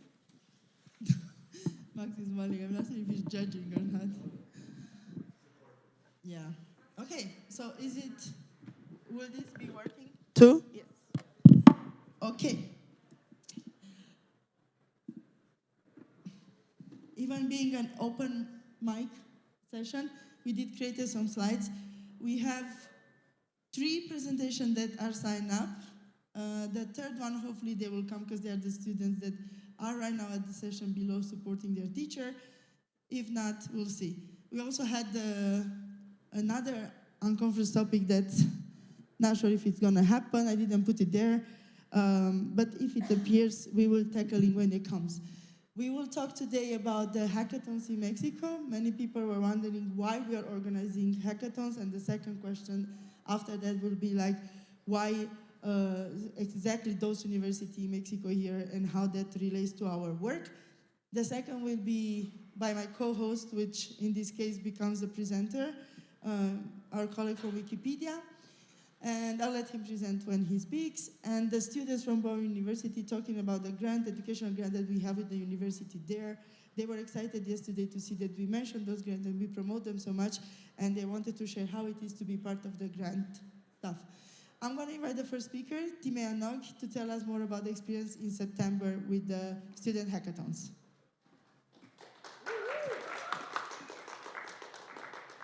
Hey everyone, thank you so much for having me here. So I'm an engineering manager at Interledger Foundation, and I want to talk to you about the student hackathons we had here in Mexico. We have a lot of reasons why we did it here, first of all, because the summit is happening in Mexico. So that's why we went September to see what kind of universities can we work with, what kind of students can we work with. And the decision was to go to 4 places. So we started in Oaxaca. Then we went to Estado de Mexico, which is quite close to Mexico City. We then flew to Aguascalientes and came back to Mexico City for the 4th hackathon.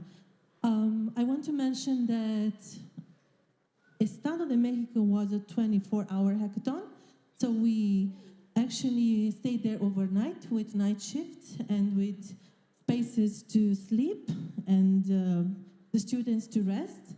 The rest were 2-day hackathons with the students going home for the night and coming back for the 2nd day. So how is the flow of the student hackathon? Basically, we have mentors from Interledger coming in to each university. Most of them are technical, working in a tech department, knowing open payments, because all of the hackathons were open payments related, so that was the main theme. And these mentors helped the registered teams to implement their ideas, their projects, which utilize our open payments. And after that, we checked their demos, we checked their code, and we selected from, let's say, maybe 50 teams, 15 or 20 teams to actually demo and present their project in 5-minute slots, which seems like short amount of time, and it is, especially when the students start with, oh, I'm so nervous to be here, thank you so much. Yes, oh, I don't know what to say, so 1 minute goes with nervousness, and then they actually start with their project and their demo, so that was always fun to see, even if we told them, yeah, go on, we know you're nervous, but you're doing great. But it's the same every time, so it's fine. And from those 15 to 20 teams, of course, there was a set of judges who had strict criteria that they gave grades on, which was the idea, how did it incorporate open payments, the demo, and the way they presented. And of course, we selected 3 teams that won 1st, 2nd, 3rd place. And sometimes there was a community prize, so to say, because we decided that some team deserved a special mention. So let's see some details about the hackathon. As I mentioned, we had 4 hackathons in Mexico. We had 618 students registered. Registered means that we had a platform that they need to register in, their teams. Usually they actually showed up, but sometimes maybe they missed the second day because they realized that their project is not the best or they became tired. But usually all of the participants actually showed up for the second day as well and had a lot of fun based on the feedback. I'll talk about the feedback a little bit later. So 193 registered in Oaxaca, 103 registered in el Estado de Mexico, 154 registered in Aguascalientes, and 168 registered in Ciudad de Mexico. The students had to go through a course on Platzi. This Platzi course is basically an open payments course recorded by Marianne, our colleague, in Spanish. We have already amazing courses on YouTube from Max and Sarah. I love those courses. I watched them at least 5 times. I even noted some small bugs that I mentioned, like, ooh, you made a mistake over there. And nobody noticed but me, so I really watched them. And they are amazing because if someone doesn't understand open payments, I think those are amazing to start. And maybe do a project of your own with those YouTube videos. So thank you, Max, thank you, Sarah, and thank you, Marianne, for the Spanish version, because it's based on the YouTube videos. 498 students started the Platzi courses. And when you do a Platzi course, you get a certification, which we actually could print out at the hackathons. 411 certified. We actually had a huge banner with web monetization, and it was so amazing to see the students go there with their Platzi certification, do a pose, and just be happy that, oh yeah, I have a certificate. The students, maybe we don't remember anymore, but the small things for students matter. A certification, a paper matters. Our swag matters. So when you see students being happy for a t-shirt, students being happy for, ooh, a new pair of socks, or a keychain that goes click, click, click. Oh yeah, so just like you also become happy and more energized. And yeah, this is worth it. So you go there and it's not boring. When you see their excitement, then you also become excited. Yes, so they had to use open payments, so they had to use Test Wallet as well to have an account. So we had some new accounts, 535 new accounts, users, sorry, then wallet accounts, 756. Oh no, sorry, this is the before and after. So we had, before the hackathon, 535 Test Wallet users, and after the hackathon, we calculated it was 874. You can see there the Test Wallet accounts, which are the currency accounts, so the different currency accounts. Usually the students did USD and the Mexican pesos. And then payment pointers, new Test Wallet payment pointers, and outgoing payments, which is completed transactions, basically. So you can see the difference between the before and after statistics. Lessons learned. We learned a lot of lessons, especially after the first hackathon. The first hackathon was a learning curve for us as well, because we touched down in Mexico, in Oaxaca, and we did the first hackathon learning about Mexico, learning about Mexican students, and how things work here, how English is not really used, so a special thank you to the PCH team. They came and helped us with the Spanish translation. We couldn't have done this without them, so amazing, amazing team. And they had to register on a platform that we didn't use before, the mentors didn't use before, so we had to learn how to use that, how to help them sometimes use it, because it was not always straightforward. And then we learned a lot about lunch breaks, when to have it, when to not. We learned about, even if we have something going on at 7 p.m., if their bus is leaving at 8 p.m., they will also leave. So they will not stay for the event or networking or something. So it was very fun to see the mentors, the only ones in the room, in the networking room, and the students, well, yeah, I have to catch a bus to go home. I have no other choice. So other lessons learned, we had feedback from the first hackathon, which was, I can say maybe 50% negative and 50% positive regarding organization, regarding logistics, regarding the interaction with us. And we read the feedback, and the next 3 hackathons was 95% positive feedback. So we implemented a lot of things we heard from Oaxaca. So maybe we need to say sorry, Oaxaca. Disculpe. Maybe we come back someday and redo the hackathon. And the local team, we had an amazing local team helping us organize the 4 hackathons. So we had to learn to work with them, and they had to learn to work with us as well. So that's why the next 3 hackathons were like a curve going upwards to be the best. And Ciudad de Mexico was probably one of the best ones, if not Aguascalientes, because Aguascalientes had a great campus, and I want to let you know, in Aguascalientes there was a boss lady. I have to mention her. There was the university's rector, or deacon, and she had a walkie-talkie, walking all over the rooms and checking if everything's okay.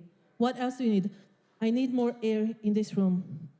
I need more water in this room. Of course, in Spanish, not in English. And everyone just resolved the issues. So that boss lady deserves a mention. She was amazing. So that's why maybe Aguascalientes was the best hackathon, because the local people helped us the most, and the campus was really nice and huge, filled with amazing butterflies and hummingbirds, also in the garden.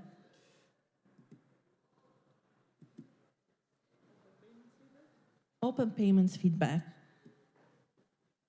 The feedback for open payments was that it is easy to use until you need to do the redirect after the interactive grant. A lot of students, was that me?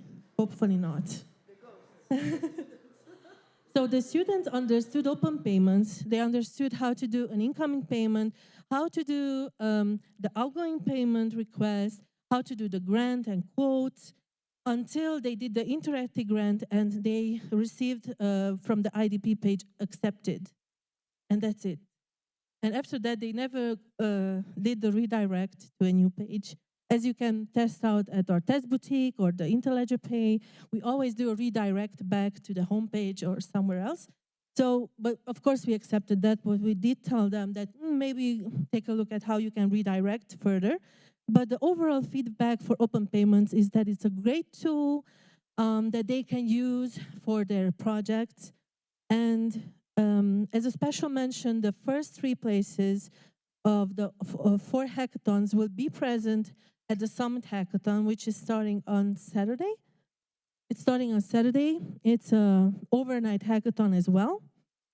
So they will be present here, and we hope that they learned from the student hackathon and they had a great experience, so they can even improve a lot when they are at the Summit Hackathon, because they are not going through this with other students. There will be some people already working in tech, already familiar with open payments, so they have big shoes to fill. So I'm hoping that they will do it, because there were some really great kids at the hackathons.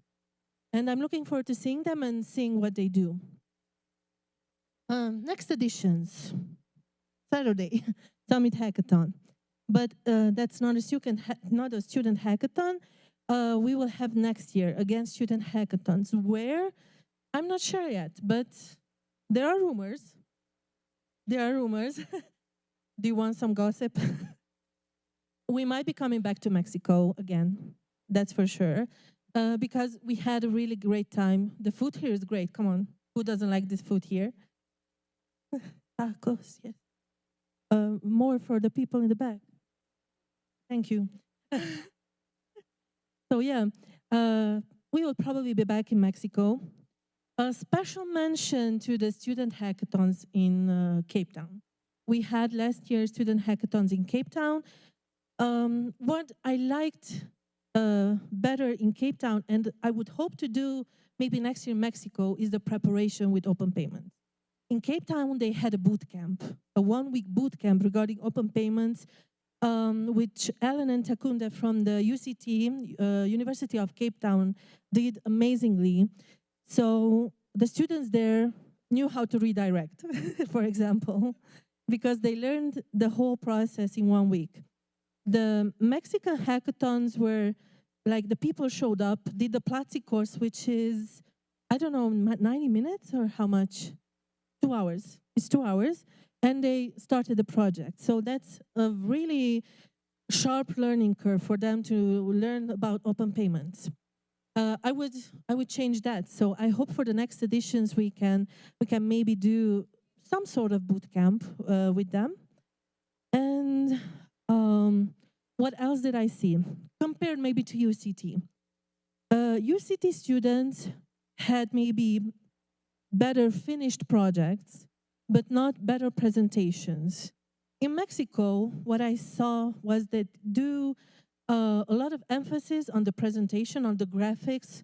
They did videos, they did AI videos because they couldn't really speak English, so they did AI videos in English, which were quite like complicated. It wasn't just a simple video. Or they went out and videoed themselves doing the demo, because there was an application regarding payment with taxi, with QR codes, and you go to the taxi driver and you pay, and they actually filmed themselves going, hailing a taxi and paying with a QR code. Yeah, so it's interesting that they put emphasis on the demo, on the projects, on the presentation, and not necessarily finishing the whole project. They did use more AI than Cape Town, that's for sure. So probably AI was helping them in this. What else did AI do? Well, take them in the wrong direction. We have open payments from Interledger. They had openpayments.io, openpayments.mx. What else did they have? I don't know. But it was funny because, of course, these projects were not selected to present for the judges. And after the presentations, they came and like, why wasn't my project selected? I did everything. Oh, which team are you? Oh, yeah, this and this. Let's look at your code. Oh, you're openpayments.mx. That's not us. We are in Interledger Open Payments. So, oh, yeah, okay, sorry, yeah, okay, I understand. So, yeah, maybe the usage of AI was a positive thing and a negative thing at the same time. As Joanna, I think, mentioned here, we encourage if they feel more comfortable with it, but double check everything. So that's very important. Next hackathons, we need to maybe put more emphasis on that. But for sure, the next editions will be amazing. Maybe the same students will come back again. And I will finish with one feedback from a student. He didn't give direct feedback. He made a TikTok video. And I researched the hashtag like Interledger Student Hackathon, and I found his TikTok video. So he filmed the swag, he filmed them coding, and he filmed the launch. And the consensus at the end of the TikTok video was, I've never been taken more care of than this hackathon. So he was very happy about the food, about everything. And I hope the students feel the same way. And I hope the next edition students will feel the same way, because Interledger and the amazing technical staff mentors will do our best to do so. Thank you. Do we have questions? Do we have the TikTok video? If she sends me, I promise I'm going to put it on the big screen. I sent you the link. Yes, I was playing. No, I was playing. If she sends me to get away with it, now I have to redo it. Okay, I'm gonna post it. Okay, we do have the students here. Do you want to do it now or more close? Or the other one? Too much technology. Do you want to do it now, your talk, or you want? We will have another one. I put you third because you mentioned you need time. Third, first. Okay. One of the other topics that I heard that the university students gave feedback was about our open payments SDKs. And I don't remember, Timea, do you remember the situation when they tried to work more on the Python SDK instead of the hackathon? Yeah. Was in Oaxaca? In Oaxaca, yeah. Do you have a minute, more context about it? Because they literally put so much effort in trying to build it. In their demo, they mentioned the slide like, you should improve this SDK with this, and we were all like, oops, more work for us. We told them to get involved. Sorry. So yeah, in Oaxaca, one of the teams wanted to do Python, and we said, we are sorry, it's in the works, it's not done yet. But they gave us feedback when we were at the judges' deliberation, do Python. And we said, it's open source, so please join the community and finish the Python implementation. You can do it. So I don't think they started, but we will maybe tell them again. We'll make sure to send this recording because the Open Payment SDK is done by one of the volunteers. He attended other hackathons, got bored, so he created this. So we literally invited him to present this. So without further ado, let's learn more about the Open Payments SDK with Yanni Janelos. Woo! Yeah, open payments. Some introductions first. So my name is Jan Gianellos. I'm based in Berlin, currently working at Wikimedia Foundation, previously Mozilla, but I've been involved with open source for quite some time. And I think my first time I heard about Interledger Foundation and open payments was the Costa Rica Summit, where it was like, okay, I joined the hackathon. I did something around fraud detection. I was like, oh, it's interesting stuff. Open Payments API looks interesting. It's HTTP based, so yeah, why not? So I was I started having an interest in that back then, and then at some point, I've heard that okay, we might have a need of for a Python client, and then I was thinking, yeah, maybe I can contribute with that. So. From my background, I've been a Python developer for quite some time, but I'm not actively working on Python on a daily basis, so it sounded like a good idea, more of like a side project. And also, Python in the web has big adoption, so other than Node, having a Python open payments client might be a good idea. So yeah, I started working on that. I took a look at the current implementation. So the mainstream one is the Node. It's I think it's the most well supported. This is what people use. Then back when I started, there was a Rust implementation, which I didn't really work on. And meanwhile, there is a PHP client. So yeah, so here's the link for the Python SDK. It's still work in progress, but should mostly work. Currently, Gavin, who was talking yesterday, is trying to integrate it to his project, which is going to bring actual problems from the project to fix. And maybe if we have feedback from the hackathon, we should also open issues on GitHub, or we should decide on a way to track issues so we improve things. But yeah, it's there, it works, has some test coverage, it has some documentation, so yeah, I think that it's in a state that people can contribute. So when I started working as a contributor, I think that the first starting point were the documentations, which were surprisingly good, especially the fact that they have a lot of diagrams around like how how use cases interact with the system, and also like has like a lot of background around the protocol and the spec. So yeah, reference implementations were really important. The fact that the test server works and it's easy to create test data, like test users and test resources was also very important. But I think that the thing that it's mostly useful for newcomers in the project is the snippets from the Node client. I think this is the best way to understand how like an existing good implementation works like. And also, lastly, but also very important, is like the flow diagram, which pretty much describes everything that happens with the Open Payments API. So yeah, the main resource you have as an implementer is the Open API specification.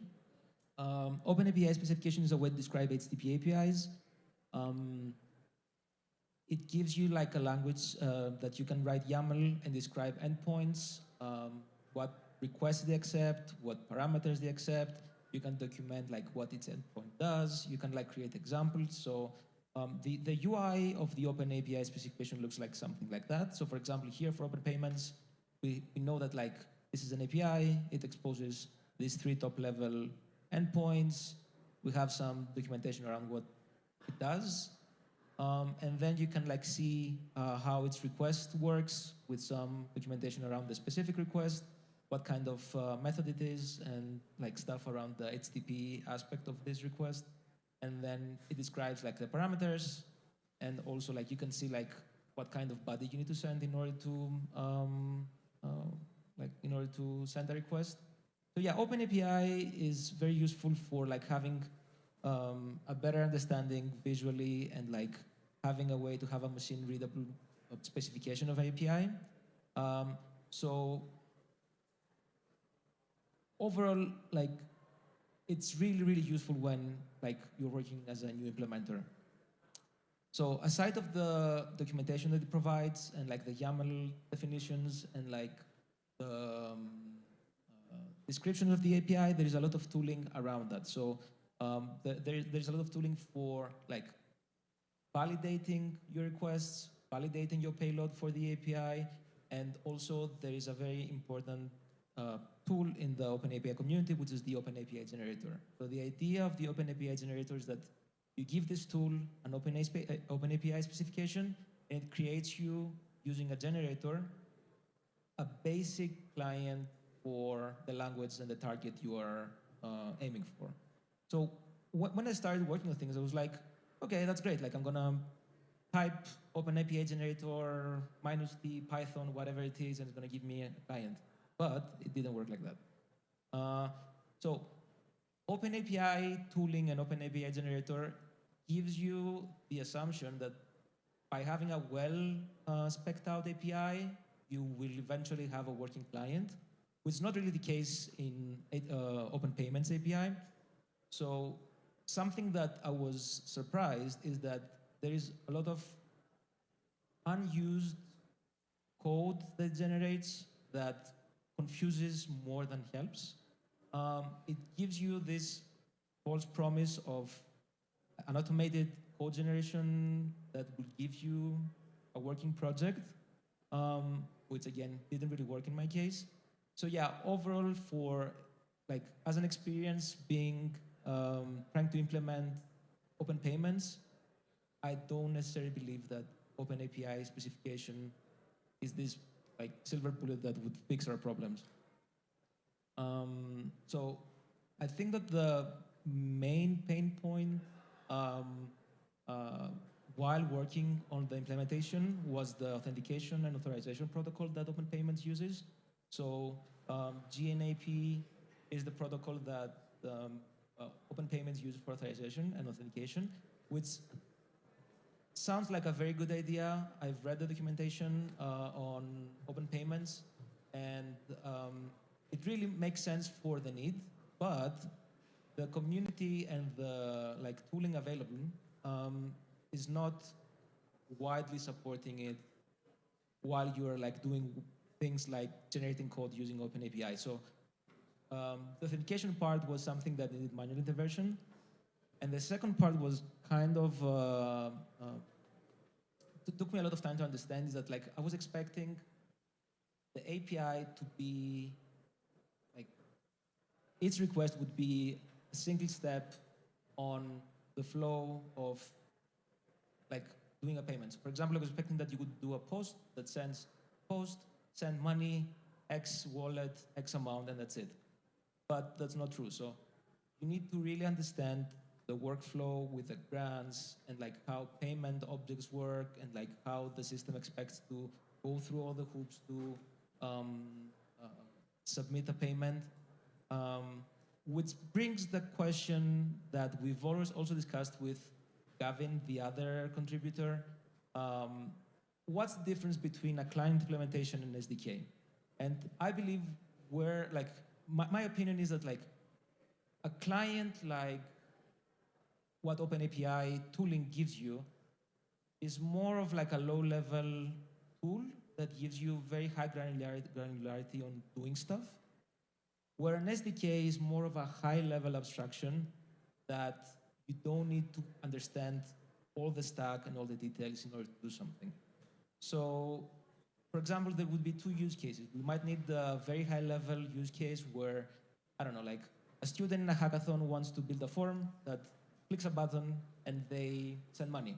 So it's a very high level, it doesn't need to understand many things. It's more like the outer scope of things. But then it could also be the use case that you have a low level need that you need to understand all the business logic in order to go through the whole workflow and like understand the details and intervene where you need for your business logic. So I think there should be a discussion around tooling and the need of what is an SDK, what is a client, and if we need both. So yeah, I think that's something important moving forward. So currently, the Python client is still work in progress, but I think it's at a point that could be easily usable. I'm hoping that soon we have like more actual real world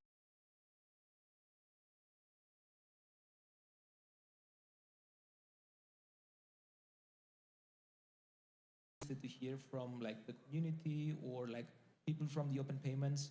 And it might be the case that given the state and the way that things work, maybe the node client might be enough. Might need it.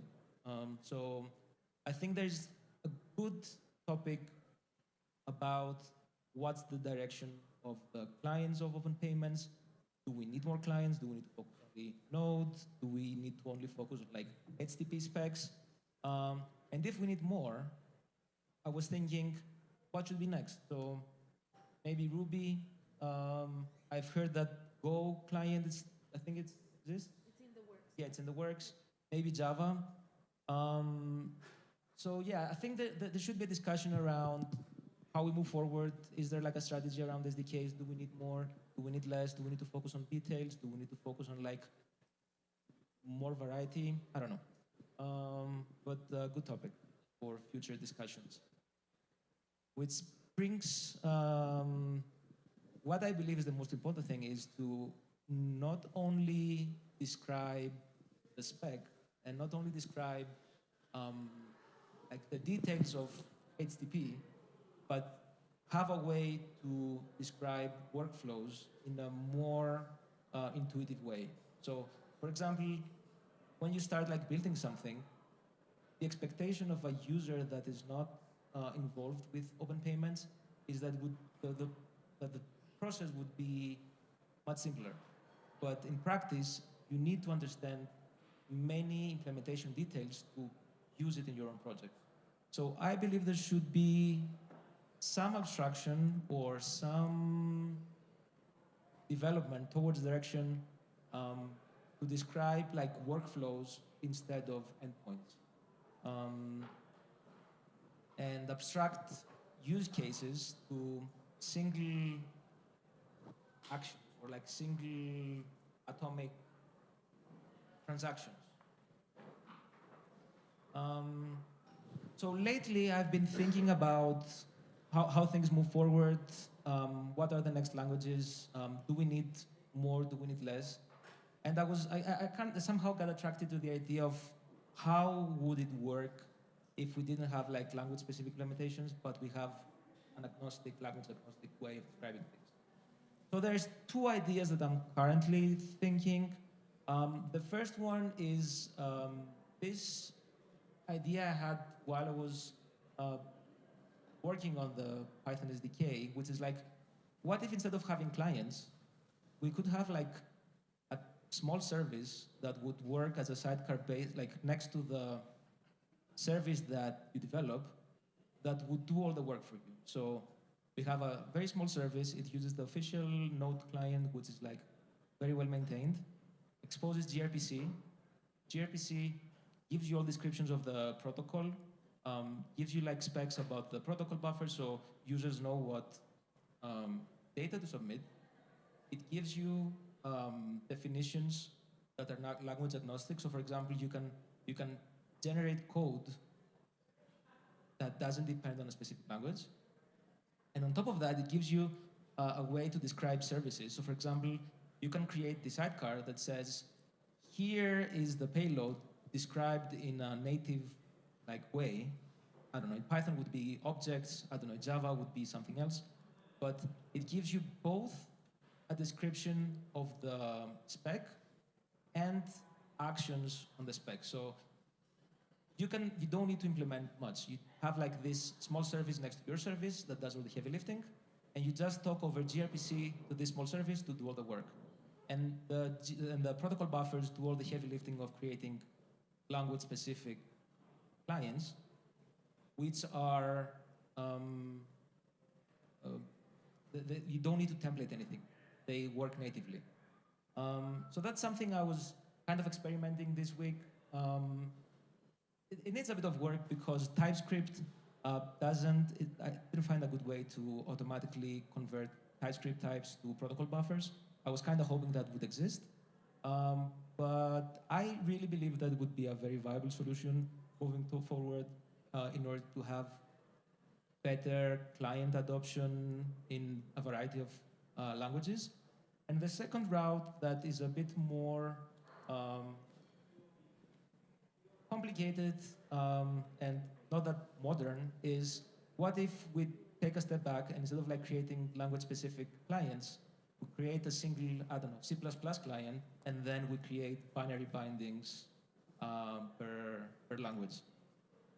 I am not so sure about those. I think that I'm more interested in the first one, but I believe that instead of like focusing on creating clients and drafting clients from scratch, we should find a way to make this language agnostic.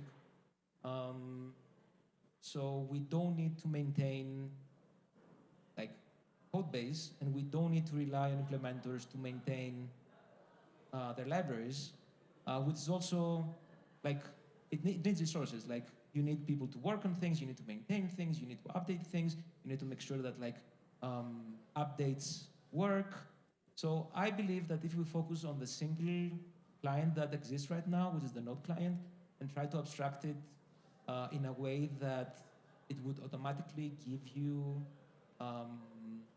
some sort of like implementation in different languages, that would be a good solution. So that's it. Thank you. And if you have any questions.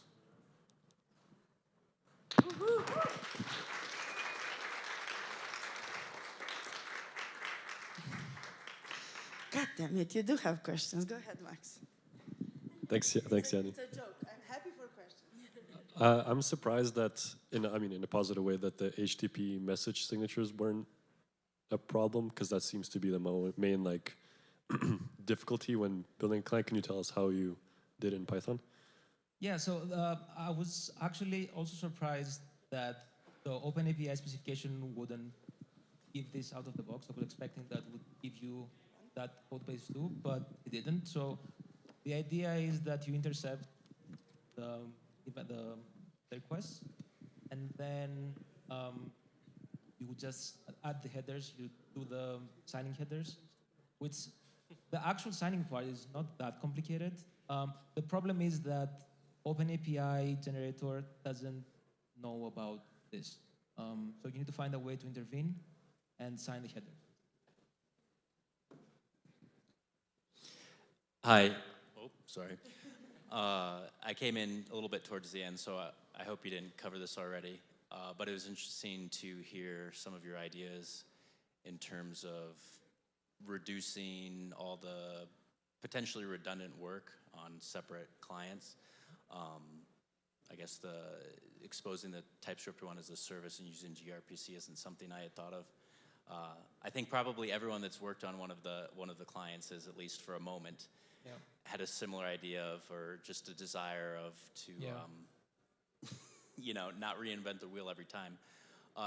Did you consider at all like any sort of open, I think Max might have mentioned something here, the open API generators to generate the clients? So like Stainless, I think, is one that comes to mind. Which one? Stainless. I don't know about this. I believe it was introduced to me by Radu. I think Stripe might use it for some of their clients. So I mean, it just to elaborate, you would have separate clients, but it would just take the work out of generating them. I know we have some custom, probably, stuff that would need to go into that, but in terms of the message signing and like I think that like if you think about this problem about like not having the need to maintain multiple clients, the OpenAPI tooling sounds like a good idea. I don't know about Stainless, but I've used OpenAPI generator. In practice, I believe the output has so much noise, and the fact that a big chunk of the work is the signing and the authentication that the OpenAPI spec doesn't handle, I think it defeats the purpose. I was very much surprised that, like as I mentioned at the start of the presentation, I really thought that I would type OpenAPI generator, blah, blah, blah, blah, blah, create a client, and would do it. The reality is that the output was far from that. So yeah, we could try like improving, if possible, the OpenAPI spec to see if we get closer to the expected outcome. But I believe the most important aspect is the authentication, that we can't really implement templates and generators for our languages or do signing. So yeah, eventually you need to find a way to intervene requests and sign the headers. Thank you. Other questions? I'm a bit loud. Wasn't sure if it's a hand. So, do you accept more work? I'm looking at Max or Timea, who's gonna lead this?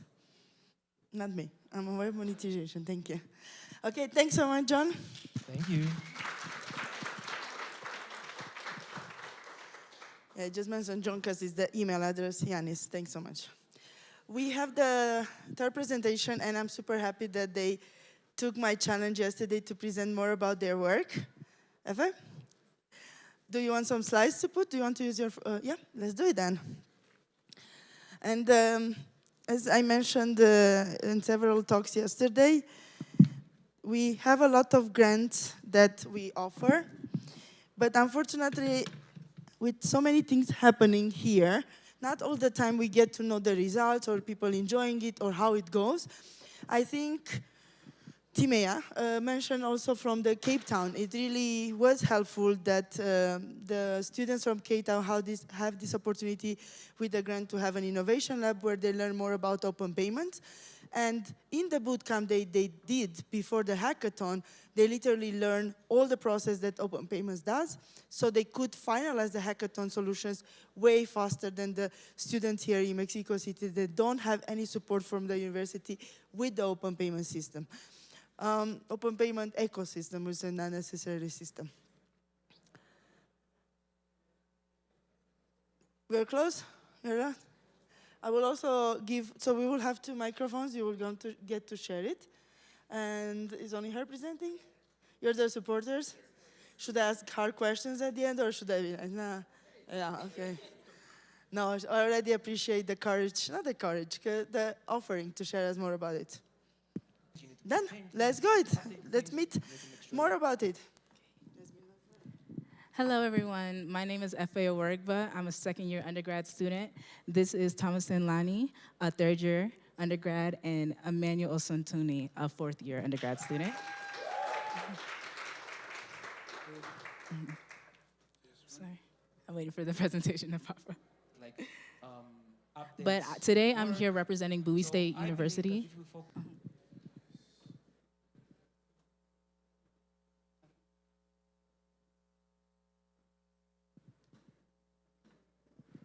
I'm here representing Bowie State University.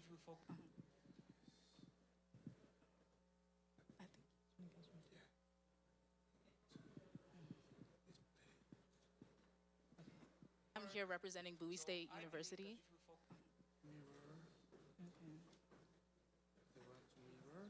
That's fine.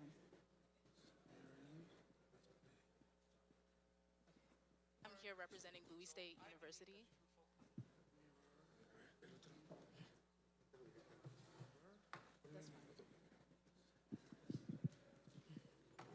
I'll offer you a chance to do a photo with your colleagues till they fix it. There's always a good opportunity for photo ops, no? It's either them doing a photo or me singing. Be careful what you're choosing. I did sing earlier, you missed that. There's always a good opportunity for photo ops, no? Young and dressed, that's so nice. Doing a photo or me singing. There you go, the mic. Be careful what you're choosing. I did sing earlier, you missed that. There's always a good opportunity for photo ops, no? Young and dressed, that's so nice. Doing a photo or me singing. There you go, the mic. Be careful what you're choosing. I did sing earlier, you missed that. Even more.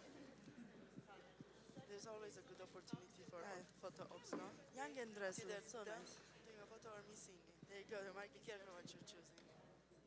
I did sing earlier, you missed that. Even more. There's always a good opportunity for photo ops, no? Young and dressed, that's so nice. There you go, the mic. Be careful what you're choosing.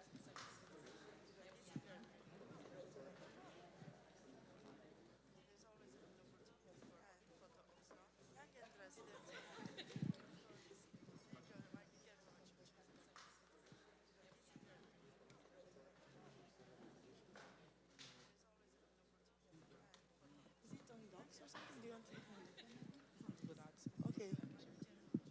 Should I use my laptop? Okay. Send it to me and then you have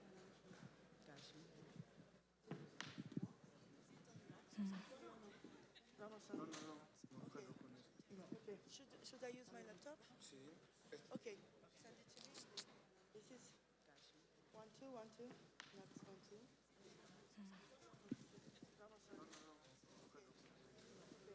Should I use my laptop? Okay. Send it to me. 1, 2, 1, 2.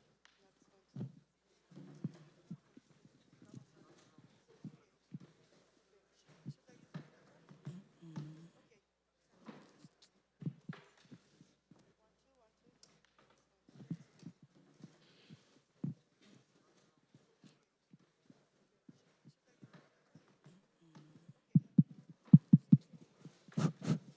Did we count how many engineers are needed to fix this? Who is the closest one? Is this one? All the engineers. And you see all the tabs I have. How many engineers are needed? Can we close a bit? Because I need to open my email and I don't want to see who's unread and who's read. All the engineers. And you see all the tabs I have. Pueden cortarla. Sí, un minuto. I didn't clean my email, sorry. Because I need to open my email. Not see what I have there. None. All the engineers. And you see all the tabs I have. We are there. We are there. I didn't clean my email, sorry. Almost. Not see what I have there. I mean, it's not that bad. Everyone accepted my meeting, right? So. All the engineers. Yeah, perfect. Yeah. We are there. We are there. I didn't clean my email, sorry. Almost. Not see what I have there. I mean, it's not that bad. Everyone accepted my meeting, right? So. Oh, yes, the email came. Yeah. One step closer, and we are here. Yes. Out, alone, present. We can now mirror again. And we are ready this time. Good luck. Step closer. Okay, I'll introduce myself again. Hello, my name is F.A. Aworigba. I'm a second-year undergraduate student. This is Thomasin Lanyi. She's a third-year undergrad student. And Emmanuel Osuntuni. He's a fourth-year undergrad student. And we're here representing Bowie State University, the first historically black college in Maryland, USA. This is Thomasin Lanyi. She's a third-year undergrad student. Over the past year, our team, guided by our advisor, Dr. Andrew Mangle, has been exploring the Interledger Protocol and help bridging financial gaps and making digital payments more inclusive. Today, I'll be sharing what Bowie State has done with Interledger support and how it's impacted our campus. This program has opened doors for students like me to combine technology, economics, and social impact in ways that could reshape the future of fintech at HBCUs. Today, I'll be sharing what Bowie State has done with Interledger support and how it's impacted our campus. This program has opened doors for students. At Bowie State, Professor Mangle created the Interledger Impact Team, a group of students passionate about fintech and digital inclusion. Our mission is to research, educate, innovate, and all using the Interledger Protocol. We wanted to make sure that the Interledger Impact, we wanted to make sure not just the Interledger Impact students, but all students on Bowie State campus understood why open payments matter. So we started hosting events like Interledger and Me, which were informal sessions where we discussed the underbanked, the future of fintech, and how open source technology can make finance more fair. These events helped introduce the Interledger ecosystem to students from all majors, from business to comp sci. We didn't just stop on our campus. Through the HBCU initiative, our team also had the chance to travel to other historically black colleges all across the US. It's sharing what we learned and encouraging students to think about how technology can close wealth and access gaps in their own communities. We held financial tech sprints at these various institutions, where while teaching students about Interledger and fintech, we helped move into the ideation stage to start creating fintech solutions that would help the underbanked in their communities. Our long-term goals is to see fintech become an official program or major across historically black colleges and universities. Because when students of color have access to hands-on innovation like Interledger, they don't just learn about finance, they learn how to reshape it. Okay. This journey has also given us the chance to travel and compete in multiple hackathons and pitch competitions. There was a video, but it showed our Amtrak-a-thon, where we competed in a live hackathon on a moving train. And most recently, we got to compete at a hackathon at Fayetteville University, where the Interledger Impact Team participated in a Deloitte business case competition and won 3rd place out of 6 teams, winning $1,000.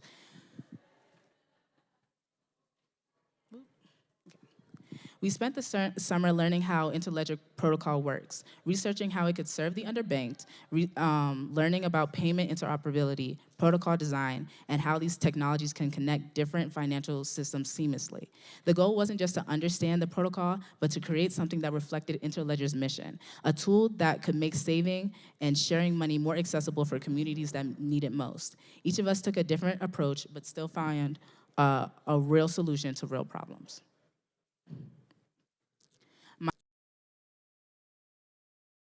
Saving platform inspired by traditional African susus or ajos. A susu is a traditional group savings system where members contribute a fixed amount of money regularly into a shared pot. Each round, one member receives the entire pot until everyone has had a turn. It's a trust-based, community-driven way to save money and access lump sums without using a bank. Susus are the foundation of community in many West African and Caribbean areas. However, when participants often immigrate from their home countries, their susus are broken, and these people lose the sense of community and financial security they once had. Patty Save would theoretically use Interledger Protocol to make group saving and cross-border payments simple, transparent, and accessible. Users create saving circles, connect through unique Patty tags, and contribute seamlessly from anywhere in the world. It is designed for communities that rely on informal systems, helping them build trust, track progress, and grow together financially. As I look ahead, my vision for Patty Save goes beyond just building a digital app. I know firsthand how important financial connection is because I'm the child of a Nigerian immigrant. My mother left her country for better opportunities, but when she left, that decision also meant leaving behind a community that once supported one another through shared savings, care, and trust. When those traditional networks were broken apart, it became harder for those people back home to survive and harder to stay connected in the way communities once did. This is why I believe PattySave is a way to rebuild community through technology. Moving forward, I plan to work with developers to build PattySave into a functional app that can integrate Interledger Protocol into real-world savings communities and possibly integrate a credit building system. At the same time, our team hopes to expand Interledger education across more HBCUs in the United States. We hope to work with other schools and organizations to build financial tech education into the foundation of historically Black colleges, so future students can innovate, learn, and experiment and lead in this space. I would genuinely like to thank Interledger for assisting students like me all over the US to become the future of fintech. Thank you.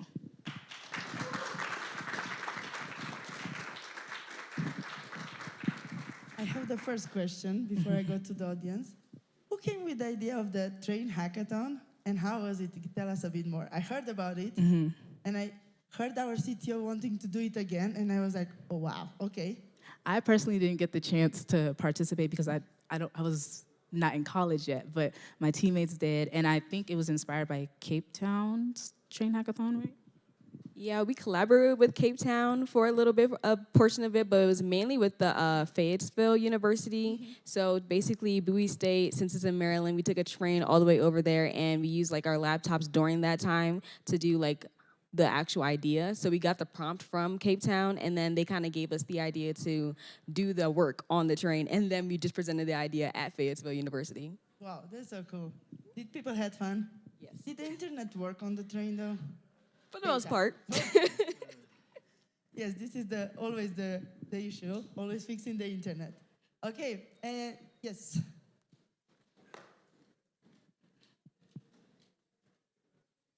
Have you had a chance, we call it partner in Jamaica, have you had a chance to do a demo, like a live demo where we have people savings together?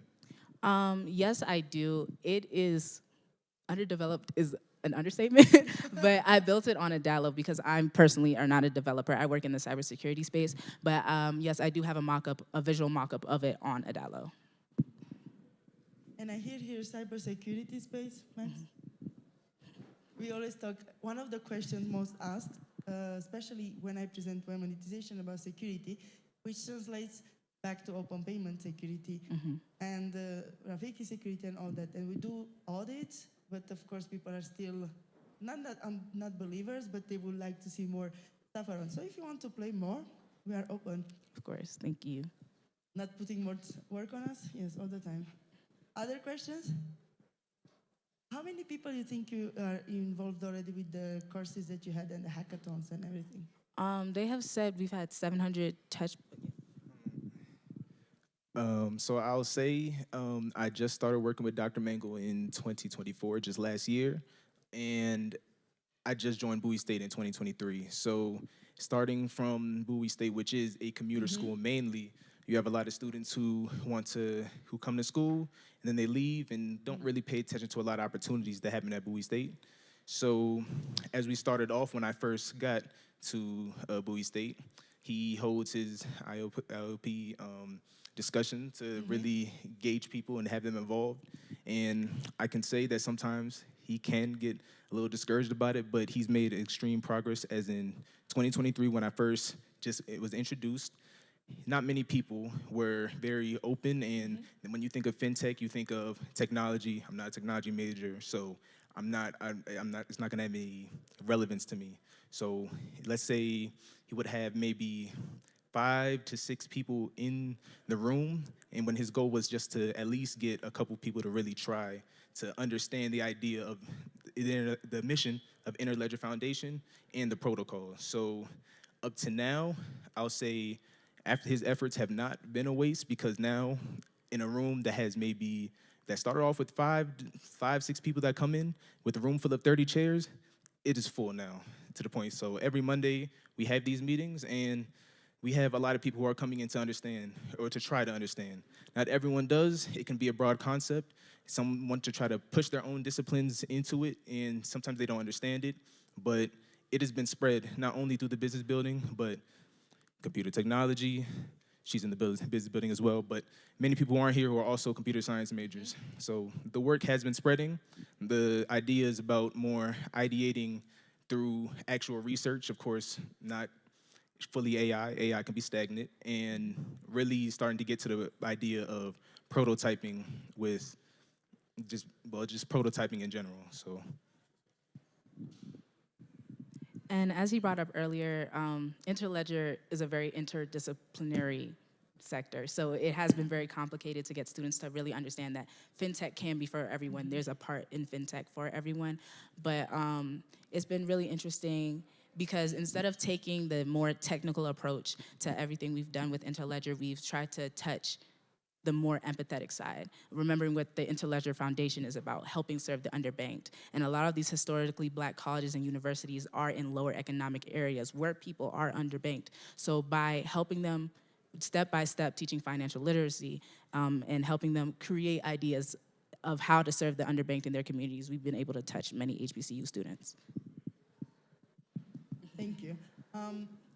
I really want to emphasize again for everyone that besides the fintech tech side of Interledger, there is also this creative and research part that we do. And we do have one of the ambassadors that literally made a research about the unbanked people in America, in the United States, I think specifically. And it's still producing such a waking moment for like aha moment for the rest to see that, oh, even in USA, it's hard to be banked sometimes because you don't have approach. And we don't think small countries in Europe will be so connected that in 1 hour you're all corners, so having a bank would not be a problem. But if we translate to other countries, other situations, it's very different part. And from a community manager perspective that we have here, definitely a very big thank you to share more, and we would love to learn more about your feedback, how to make it more comprehensive. I think Timmy in the first presentation where we are still down mentioned that we have the open payments course in English on the YouTube. If we can improve that more so you can literally share that, we can do some online sessions for people to ask more questions. I'm taking this on me to work on it. So thank you so much for sharing it from your perspective. Thank you.